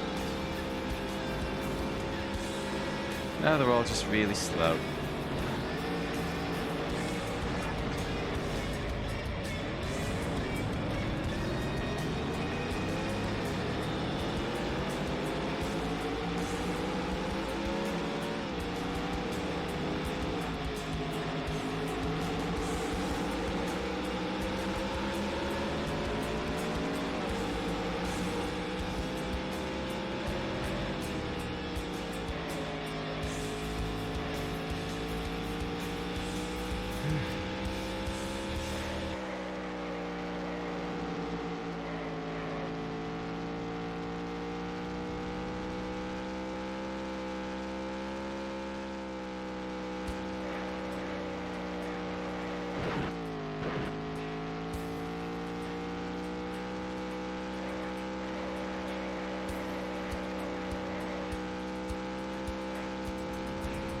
Cool.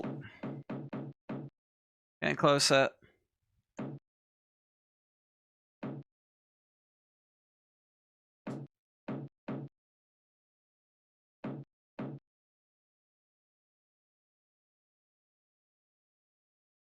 Seven to go.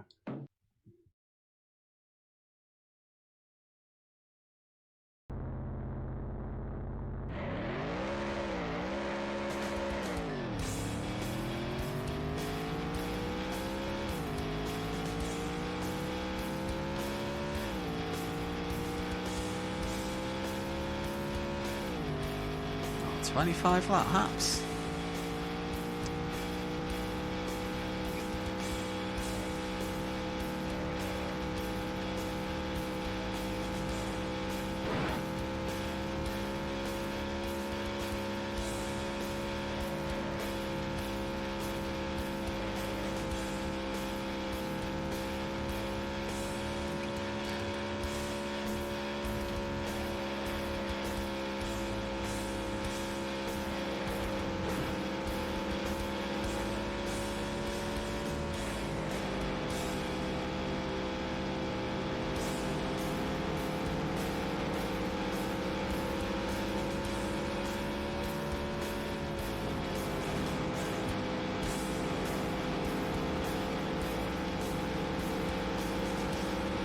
Hi, Brent.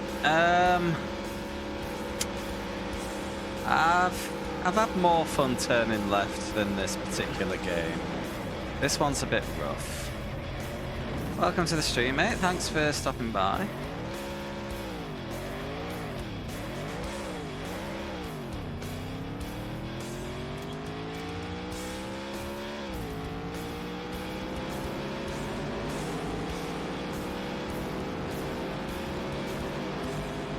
Gosh, going a lap down.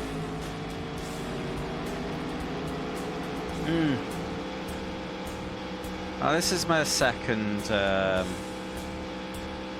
did like an hour and 20 minutes of this, like the first third of the championship on Friday night, so I'm just wrapping it up now. I went with the default AI setting and it hasn't been the sternest challenge. I'm kind of relieved. It's a bit rough.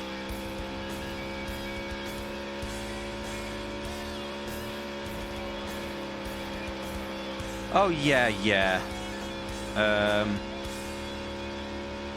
It's not a hardcore challenge in any way, shape or form. Because, well, in particular, Gran Turismo 1 and 2 are likely to take me 30 hours, so yeah, I'm more than happy to pause and come back another day.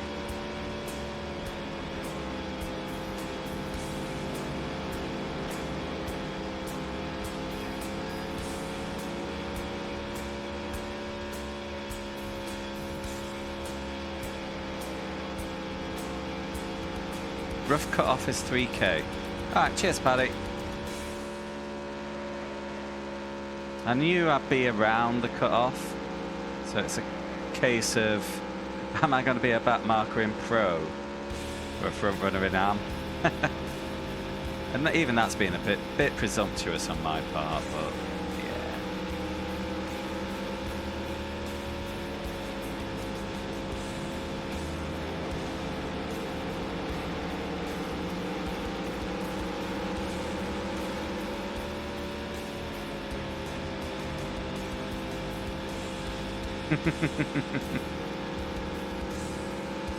Well, I've never reached 3KI ratings, so yeah, sorry about that. I've been 2,000, like around 2,950 a couple of times. Set up a stream with Road to 3K, binned it every time.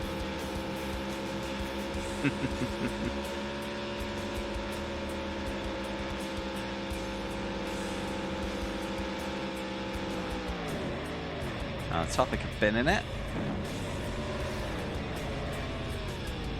Don't point me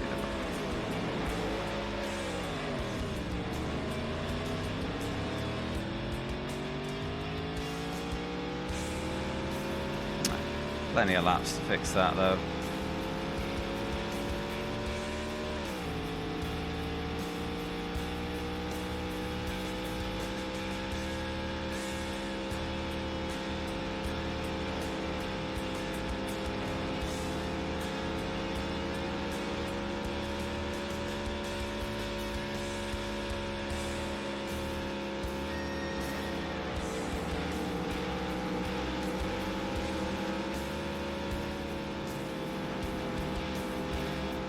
What do you think, Navas? Do you fancy joining us on an LMP2 league? I'm kind of half tongue-in-cheek saying that, because I know LMP2's not your favourite.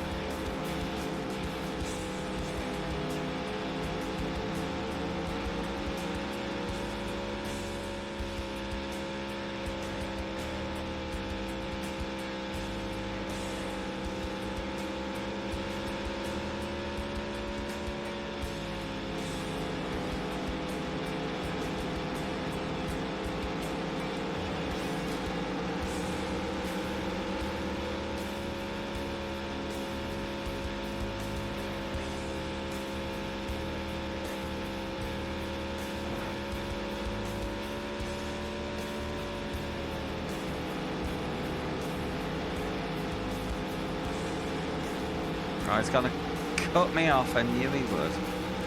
Ah, Side bomb.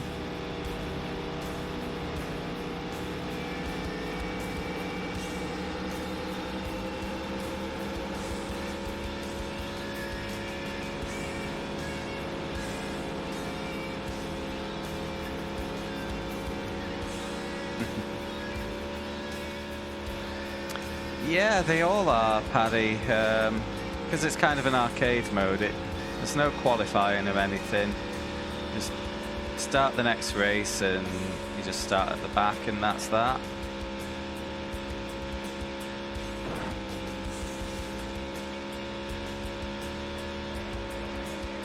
But, as I was saying to Brenfu, I think the AI's tuned a little low.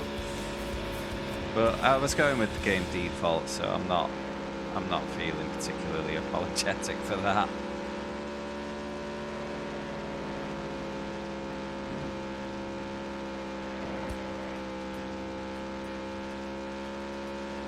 Not that I want this game to take any longer than it has to.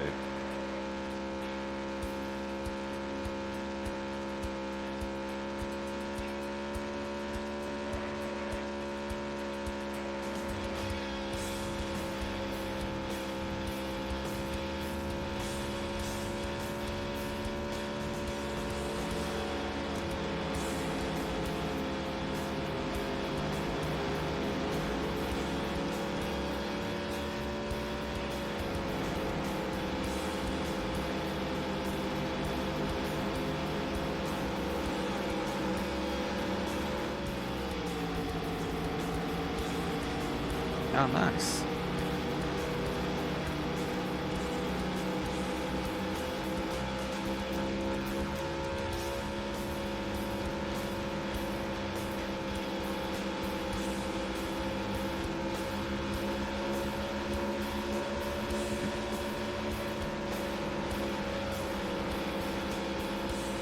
Okay.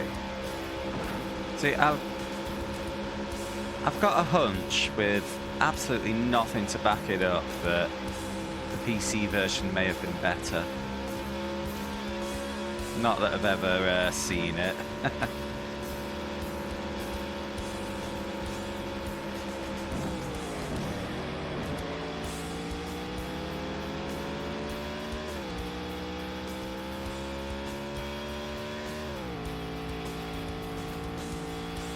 Yeah, it has been quite funny because I've got damage turned off for my own car. It hasn't turned off damage for other cars. So I've got kind of an unfair advantage in that I can ram anybody who wrongs me in any way, destroy their race and receive no punishment. Although, you know, I have got cautions turned off as well, so...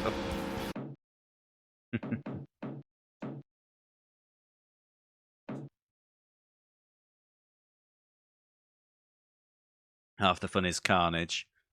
Well, it's half the fun with modern racing games too.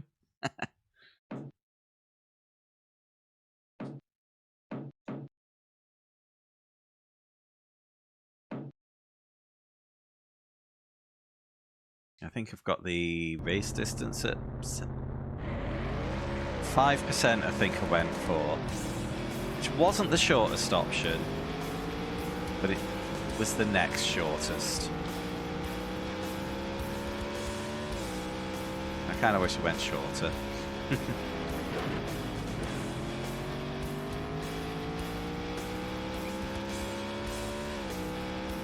Yeah, but you're just thinking of one particular online racing game there.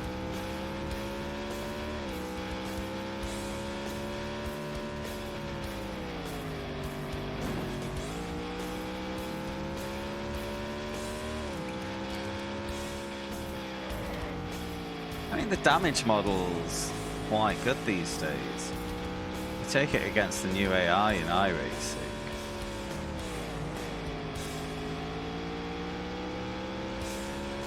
Could probably cause some silly stuff. In fact, I did when I was practicing the Bathurst 12 hour this year. I did an awful lot of AI racing to just to rehearse starts. And yeah, those cars were regularly getting into huge multi-car pile-ups on the mountain. Yeah, it's pretty funny.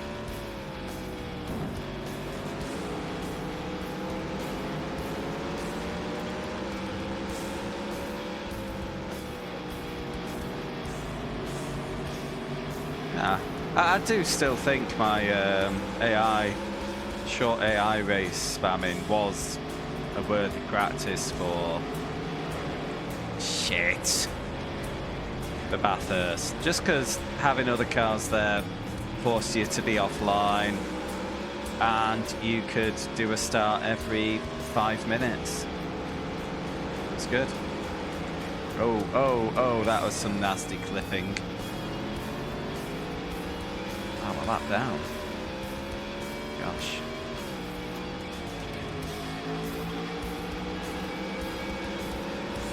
Yeah, saw quite a few AI cars on their roofs, that's for sure.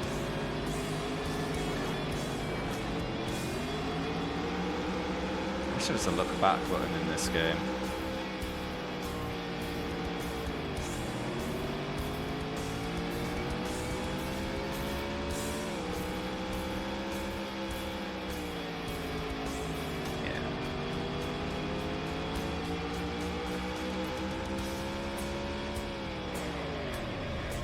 Nasty bump there. Tried the cockpit view.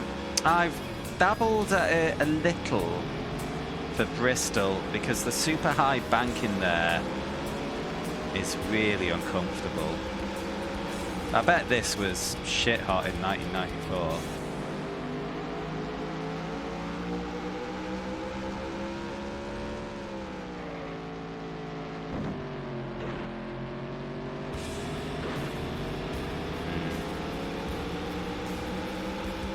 Not a lot of vision on an old 4:3 aspect ratio though.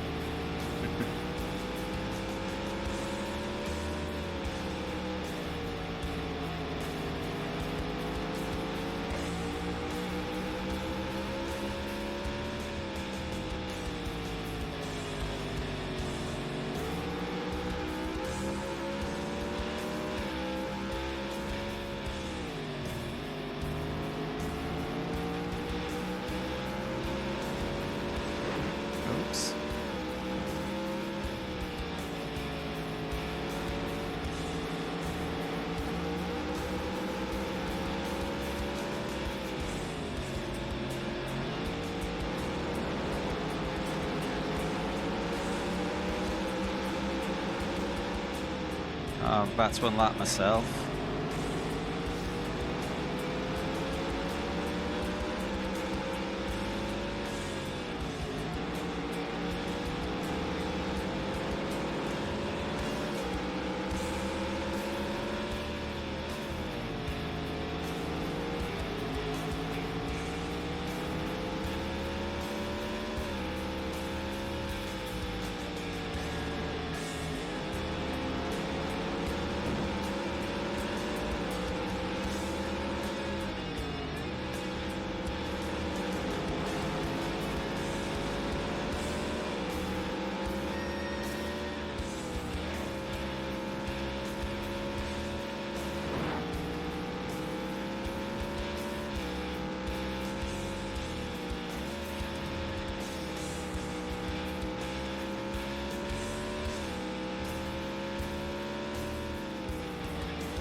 Yeah, I did give the Analog 6 a try,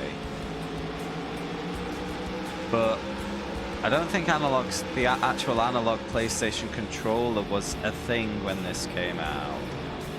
But they showed me on the control screen like a dual flight stick thing.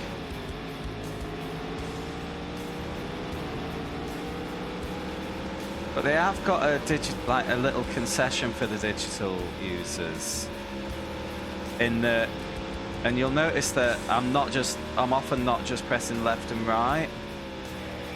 Using like up diagonals will give you half turning lock.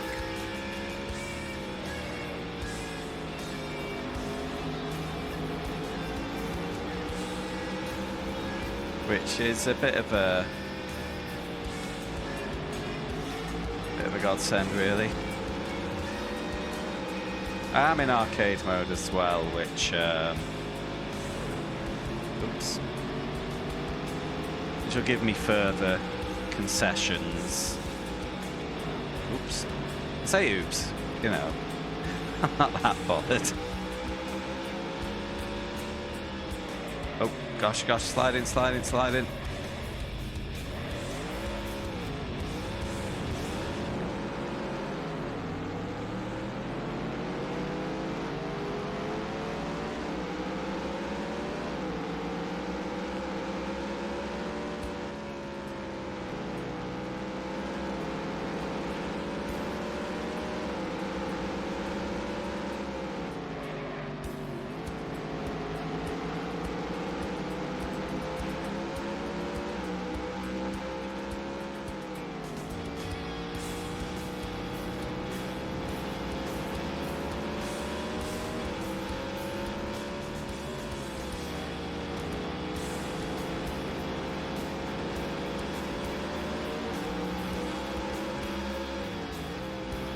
It got me thinking about PC, the old PC. First ever racing game I would have played on PC, I think, it's called RAC Rally. I loved that game. So good. Hold on. But I doubt it's aged so well. It's got it free with a PC.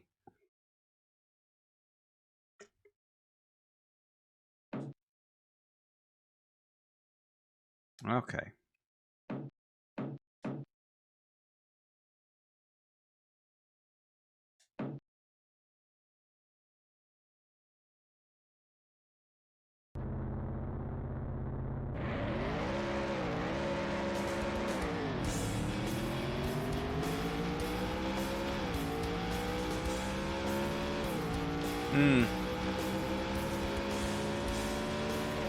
Yeah, I think I remember looking it up on YouTube a few years ago and just thinking, I don't remember it looking like that.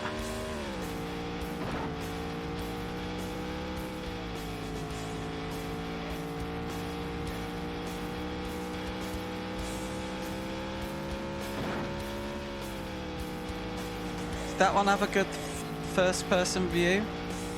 I've got a hunch that it did, which is kind of what made me think of it.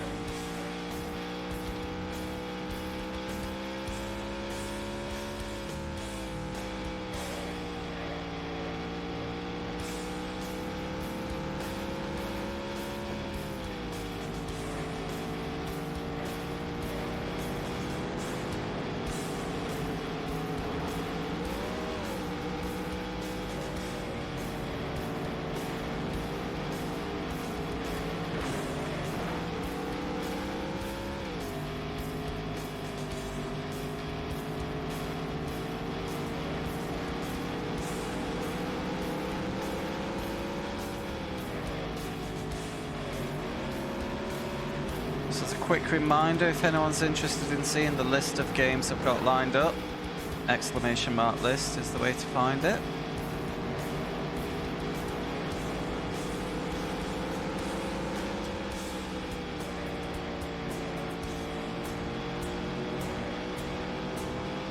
The way we work it is I am using a random selection wheel to pick the games. We have a bank of 5 pre-selected games off the wheel, basically to give me time to check for any potential copyright infringing music or any technical issues before I come to stream. But yeah. Hopefully we'll be getting to spin the wheel again soon.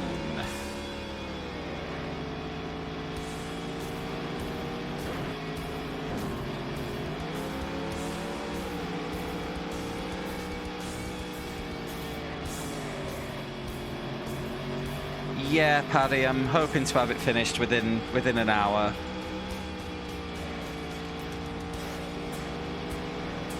Down to the last handful of races now.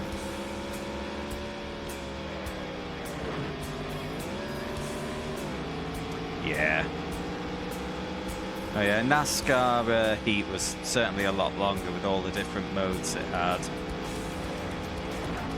In the championship, yeah, got a pretty solid lead at the moment.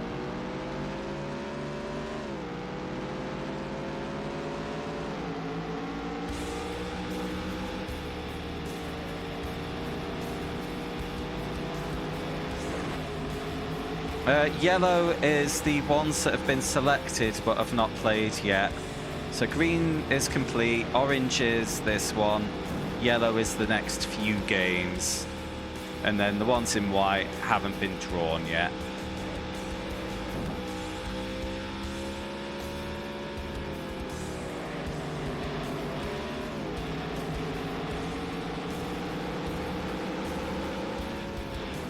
Oof. Oh, that was a huge pile up in that rearview mirror.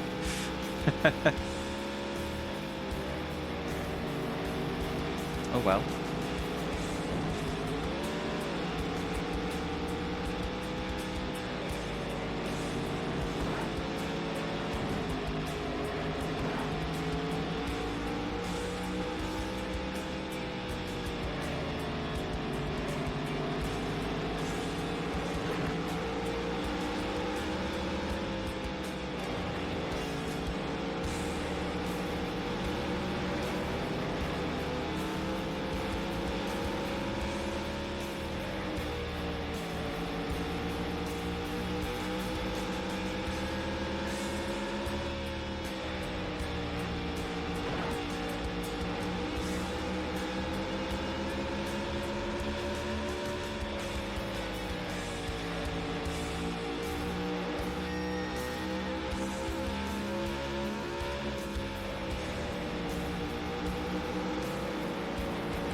Properly squoze through there.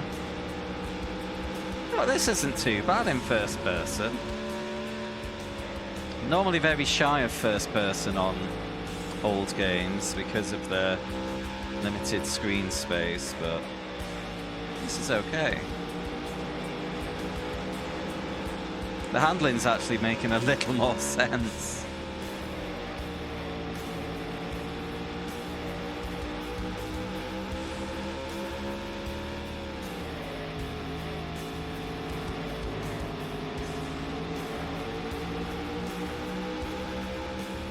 Cool.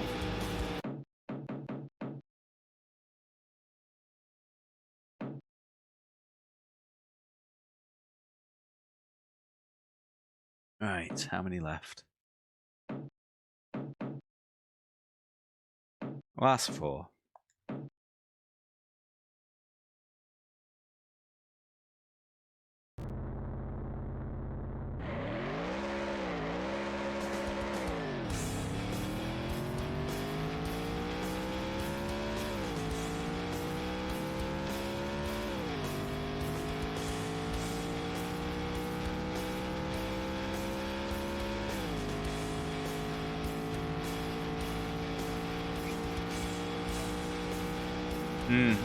I did spend a lot of time digging for that list. Thanks for looking through. Ooh.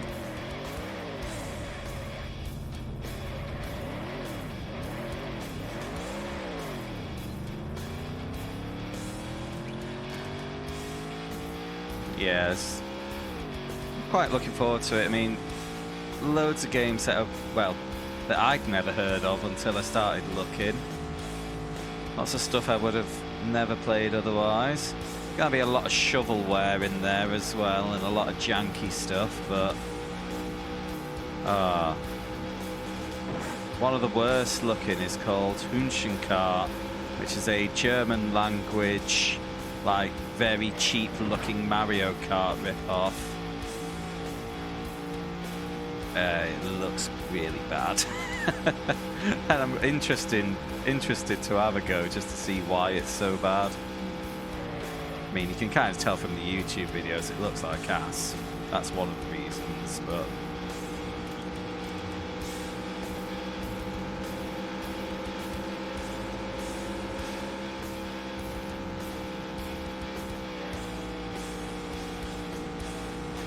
Okay, first person I think works better for the shorter ovals.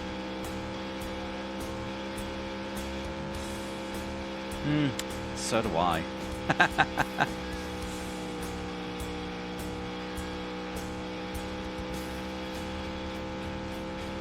It really varies because a couple I can bash out in an hour or so.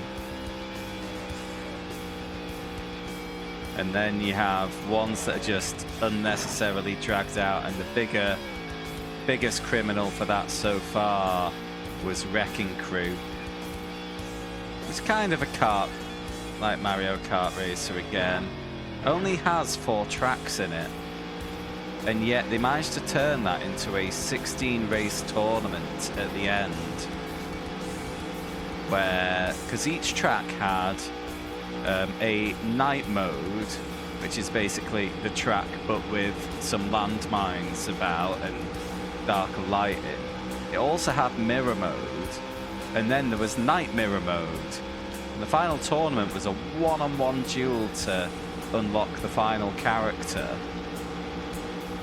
with each of the tracks in all of those 4 modes, and it was just painful, man.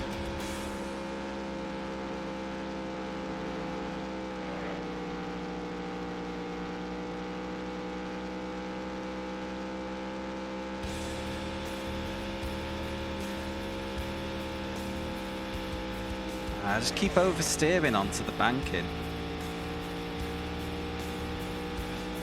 My half steer is still too much. I'm just going to take a high line. Well, higher line.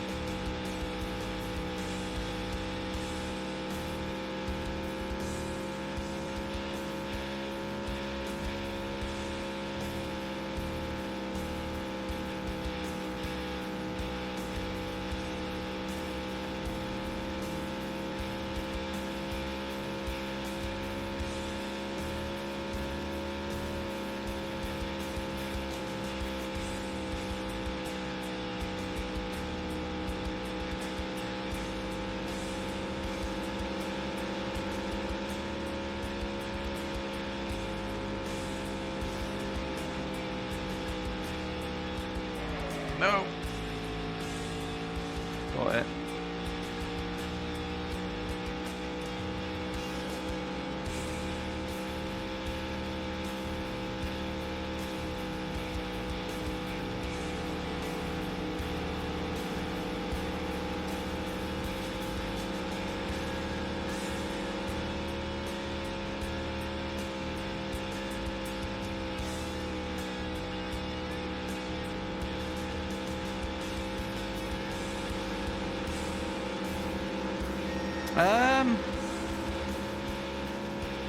I haven't really looked into the details yet.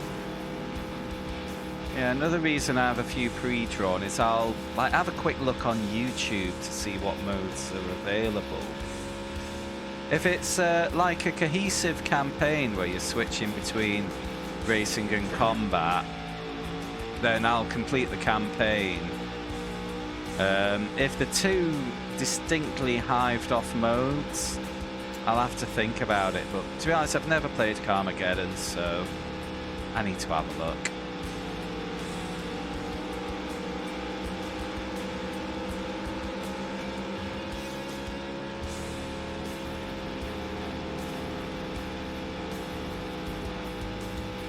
You'll notice things like Driver aren't on the list. As well, it's a car game, it's not really a racing game, is it?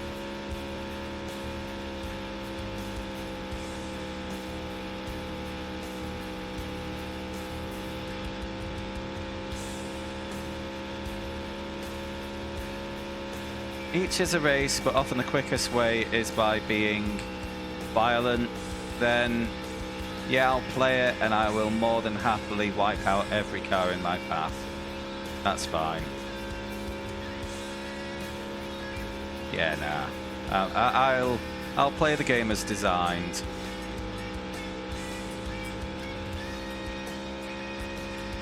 You know, it's combat racing, so I'm not going to tie a hand behind my back for no good reason. When you said part racing, part combat, I was thinking like if you remember the Destruction Derby games, where it had the mode where it was last man standing, there was no race component. I was wondering if you were referring to something like that.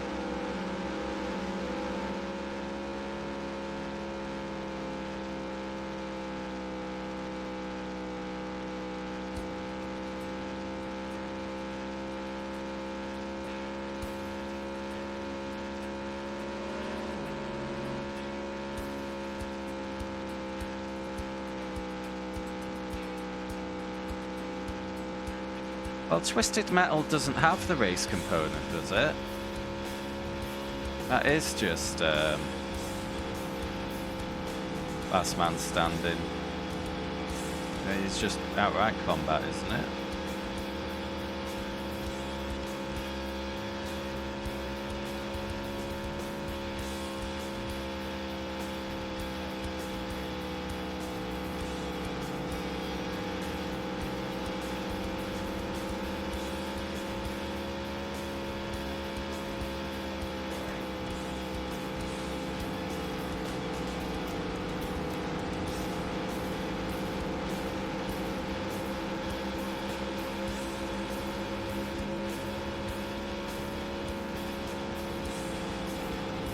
Oh.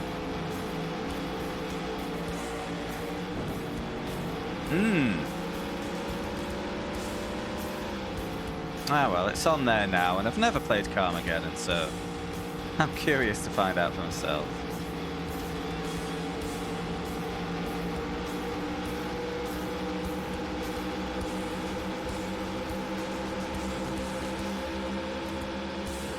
Oh, gosh. F.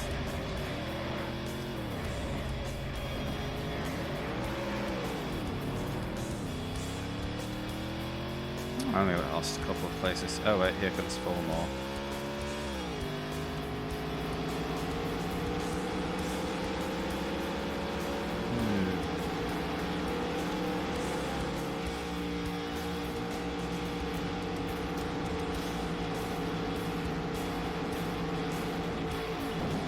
Yeah, I will be honest, I didn't have a map reading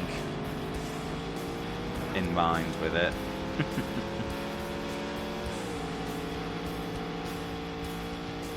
But yeah, it's got a route light, that's not so bad.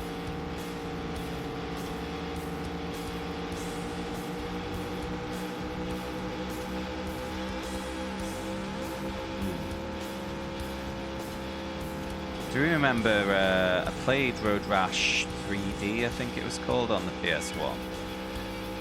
And that kind of had wrong turns you could take, and I remember just gunning down this country lane for like 2 minutes without realising I'd left the racetrack. That was pretty annoying.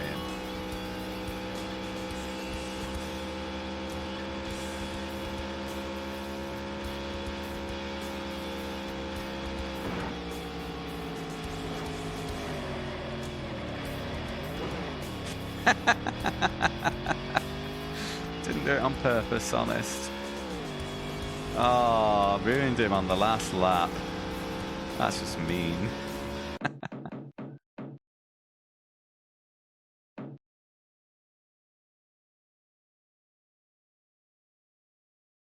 But I think I'm still comfortably, yeah, what, about 260 points ahead.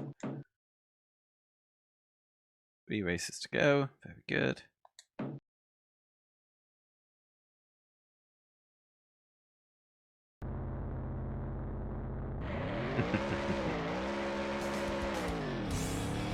I wish I could pretend that was by design.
No idea where that slide happened. Must have just been carrying too much speed into the corner.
I was just trying to look through the menus to find out what the actual lap times here are. Not see the info. Strange thing to admit.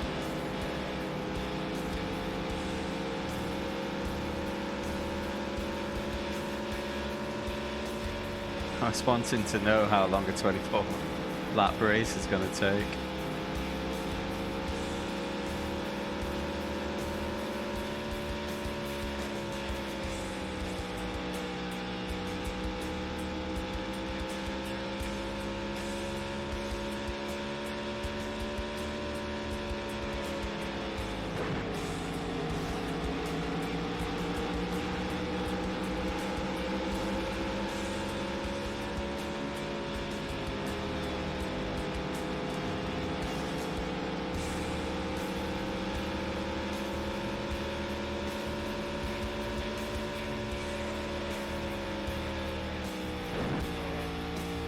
It does, at the end of each lap there is kind of a pit board graphic flashing up in the top left, but it's telling us our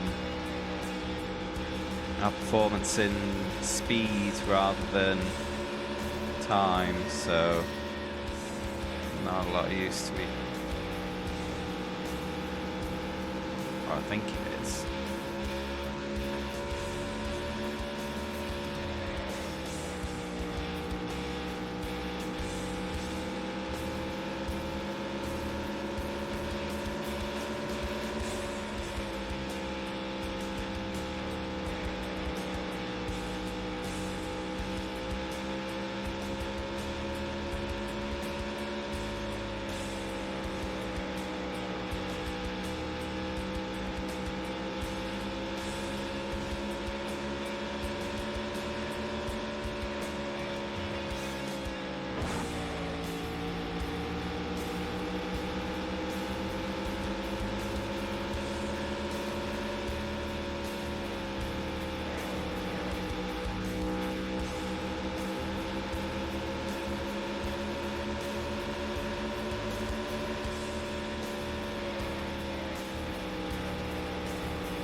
the songs sound the same, or it's just playing the same one over and over.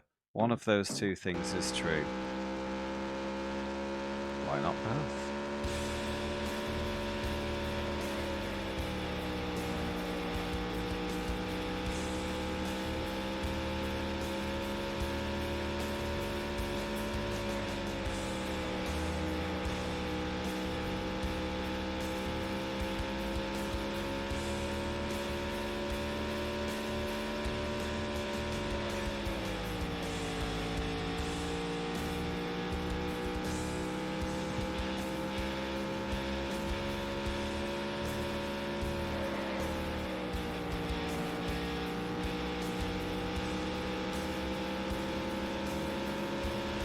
White flag.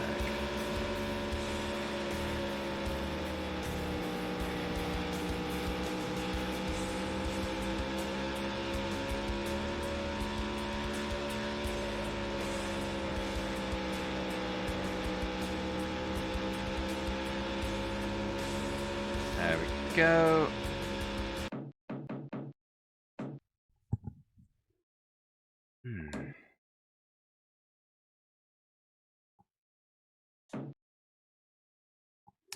Yeah. Well, they did I say they. Somebody did a fan translation pack for it last year. So I'll be using that to play in English basically. I don't think I do have a couple of like translation things on the go just in case, but I don't think they'd be adequate for a full story game like that.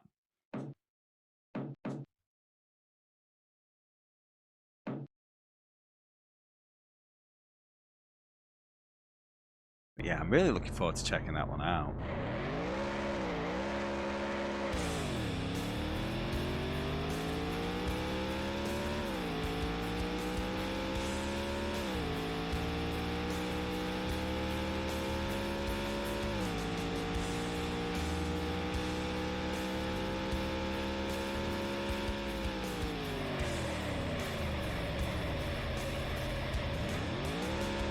Can't trail brake with digital brakes.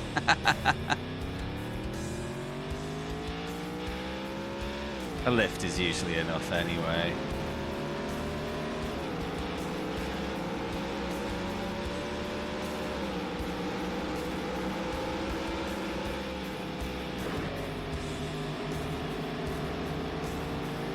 Whoops.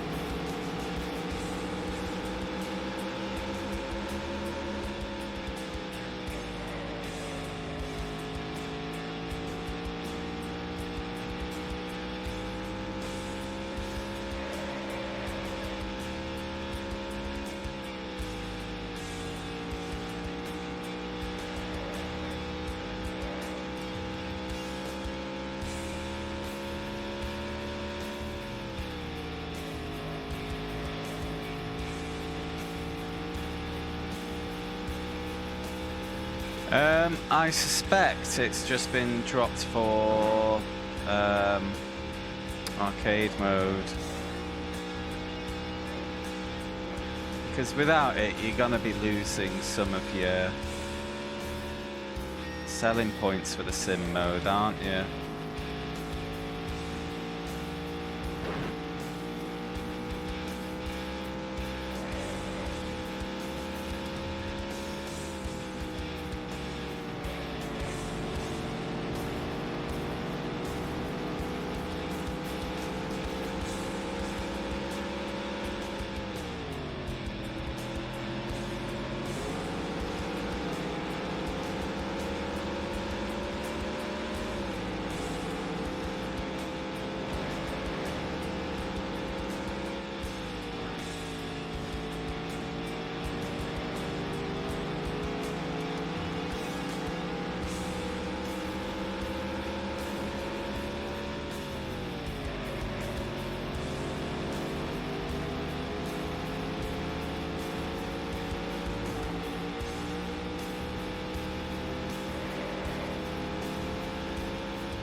do have a tyre indicator page here.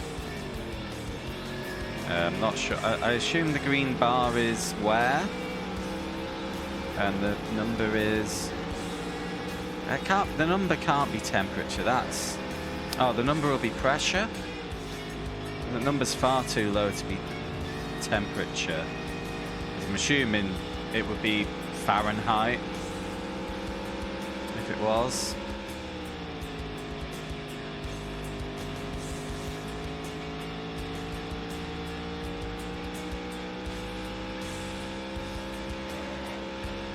But I am just completely guessing.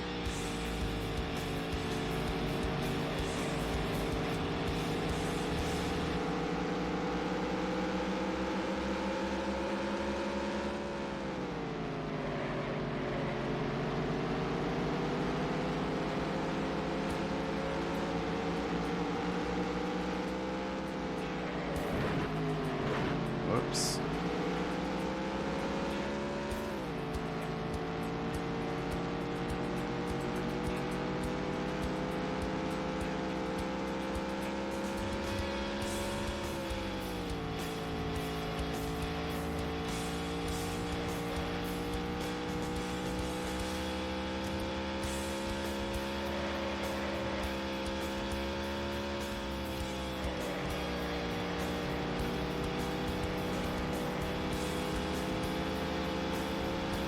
Even in Celsius, that you'd expect the temperatures to be a lot higher than that.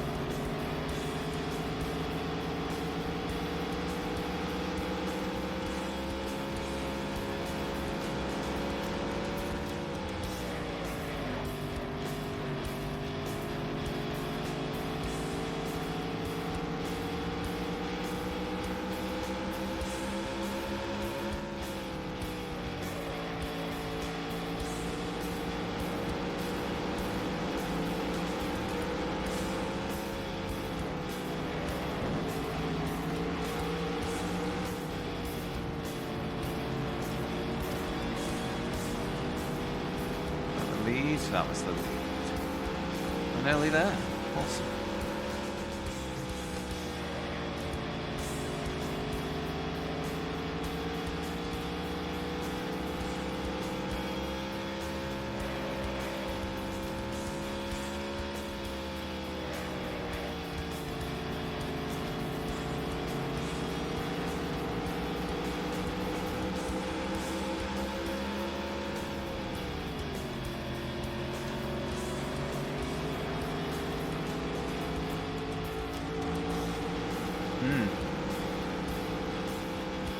Well, yeah, they set them up asymmetrically, don't they, for the ovals? I think. Struggling to remember specifically how they do that, but yeah, I think the suspension will be lower on the inside for a start, won't it? So yeah, they definitely tilt into the corners.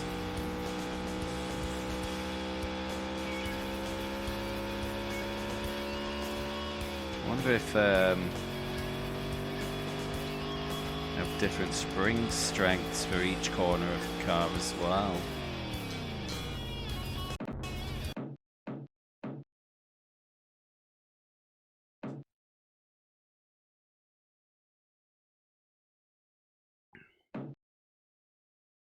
Yeah, it will be. Well, that'll be in part to counter the different increase in pressure caused by only turning one way.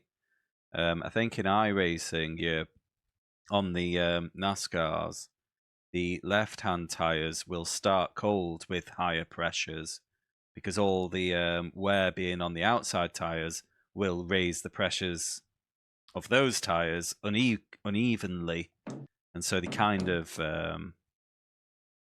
not a pro, by the way, but yeah, they kind of anticipate that and yeah, build it into the calculation, so to speak.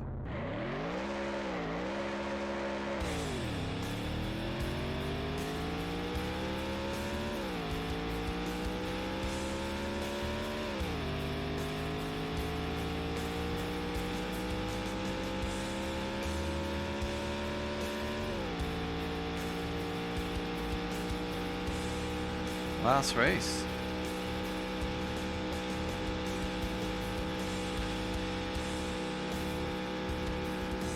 Yeah. There must have been, though, at some point in the history of NASCAR, a first team to think, you know what, since we're only turning one way, let's do some funky things with the setup. There would have been a first team, and I would have loved to have seen what the other teams were saying about them until they got beaten.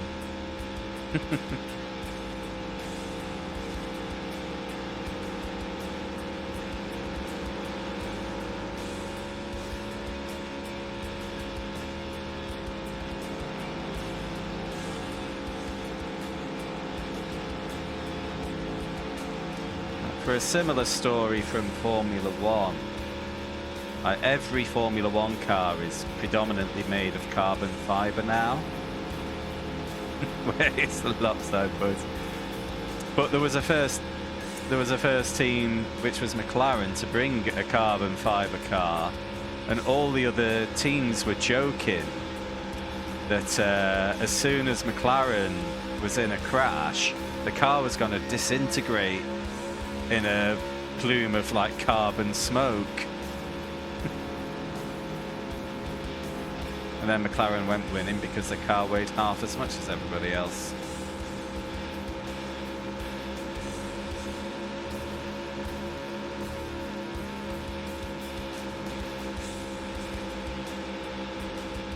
Carbon dust was probably a more appropriate word than smoke.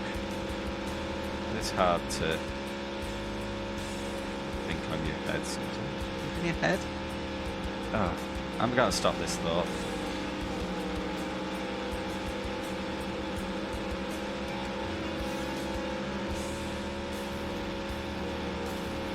Of course, sometimes the opposite will happen. Teams will come up with a really stupid idea and rightly be called out that it's a stupid idea. I think the biggest example in F1 of that was an old Honda in the 60s. It was made out of some form of magnesium alloy and was a death trap. And because magnesium it likes to set on fire. And yeah, poor driver lost his life in a very brutal fashion in that car.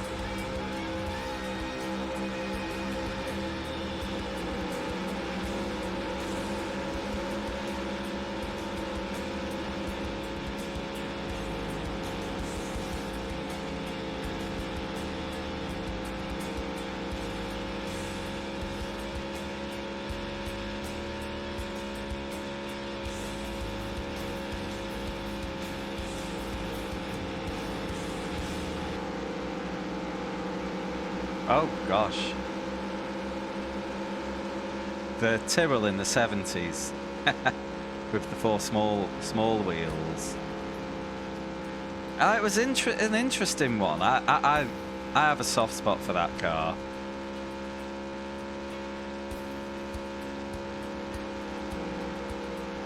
What were the main problems? Well, the obvious problems is the extra weight required to fit all the little extra wheels, because they all need their own suspension setups, things like that.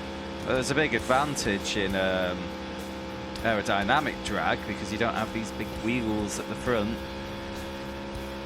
basically hitting all the air. And it did win a race as well. Ultimately, I think the reason it went away was because the tyre manufacturer didn't want to do special little tyres for it anymore.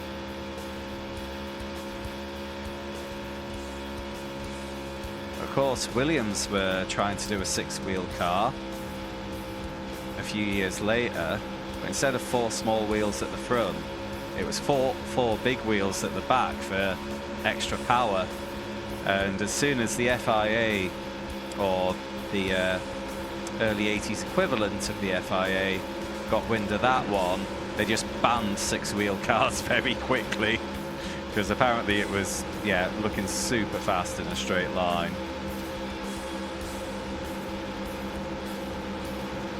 yeah, it never even got to race, the Williams six-wheeler.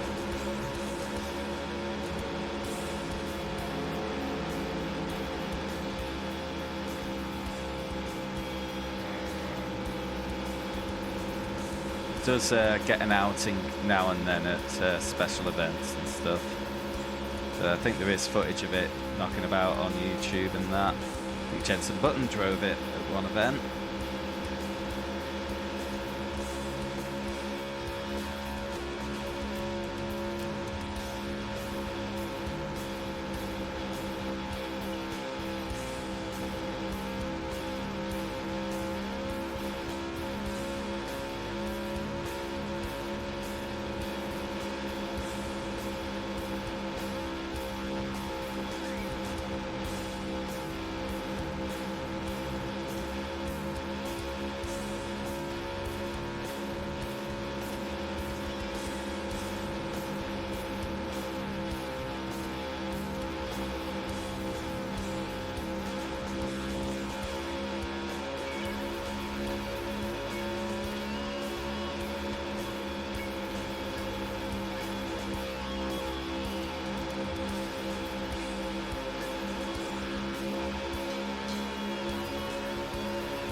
There's two, Watkins Glen and Sonoma Raceway, which at the time was known as Sears Point.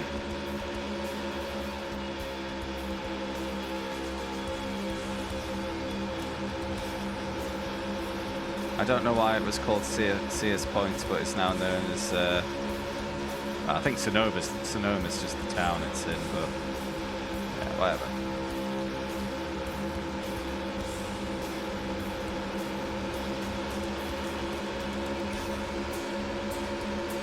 Yeah, well, this is the last race of the campaign now.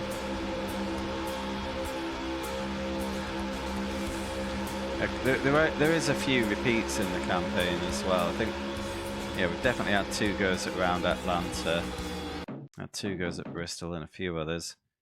Right, let's see how big this ending is. Picture of my car on Victory Road. Championship update. Why did Mark Martin get as many points as me there? Cheers, man. Yeah.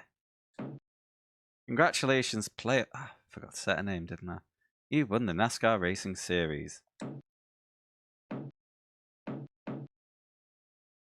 I think that's it.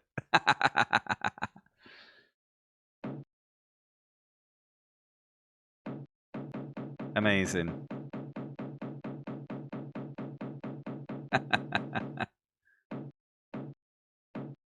All right. So that's 4 hours 10, 84.43. Just pop that in the spreadsheet.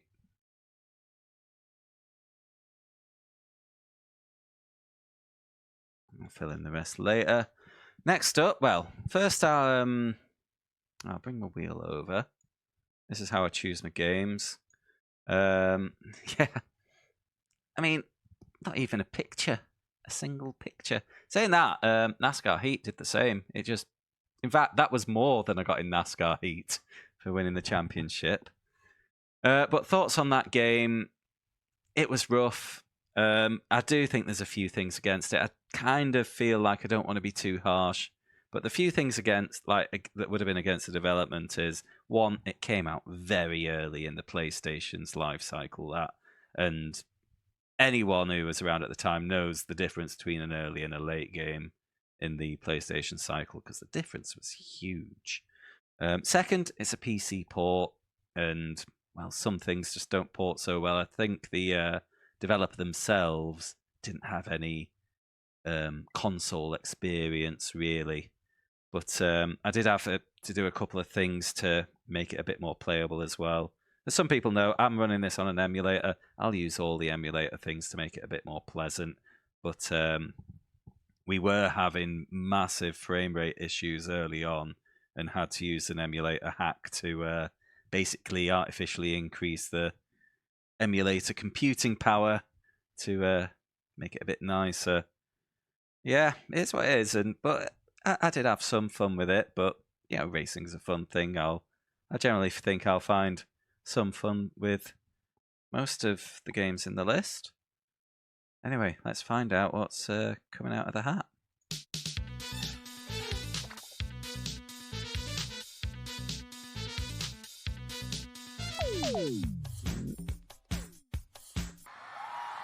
Ooh. Ayrton Senna Kart Duel Special. Interesting. I don't remember much about this. I think I saw brief mentions of it in the PlayStation magazine, which were not very complimentary, shall we say. I think this was, it was obviously after Ayrton's death, so I don't know why they were licensing kart games in his name. But yeah, Ayrton Senna Kart Duel Special. There were sequels as well. That'll be interesting. I look forward to checking that one out. Okay, so how long have we been going today? 3 hours. I think I'm going to wrap it up there for the afternoon. Might be back in the evening to make a start on the next game, which is Kamen Rider: The Bike Race. Thank you very much for the follow, Brenfu. So yeah, well, beaten to it. I was about to say, if you want to keep up with the challenge, a follow is a good idea. There is also the Discord. If you want to fancy joining it there. Will it be better than the first kart game, though? The first kart game was not great, so we shall see. It's just in to find out. And I think I mentioned it once or twice already, but I have recently started uploading the VODs to YouTube. It runs about a month behind, and I put 3 videos up a week. So if that's of interest to you, that is a thing that exists. So last but not least, is there anyone I can raid?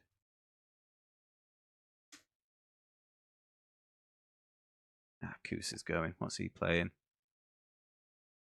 Oh. Right, so gonna raid a guy who he popped in the chat earlier. He is doing a challenge even more stupid than mine. He is trying to beat every PS2 game that he owns, because he collects them as well. He's got about 1,400 to get through, something insane. So let's get that going. As ever, thank you so much for joining, guys. I hope you've had a good time. I'm feeling pretty pleased. So yeah, all the best. I'll see you again soon. Thanks.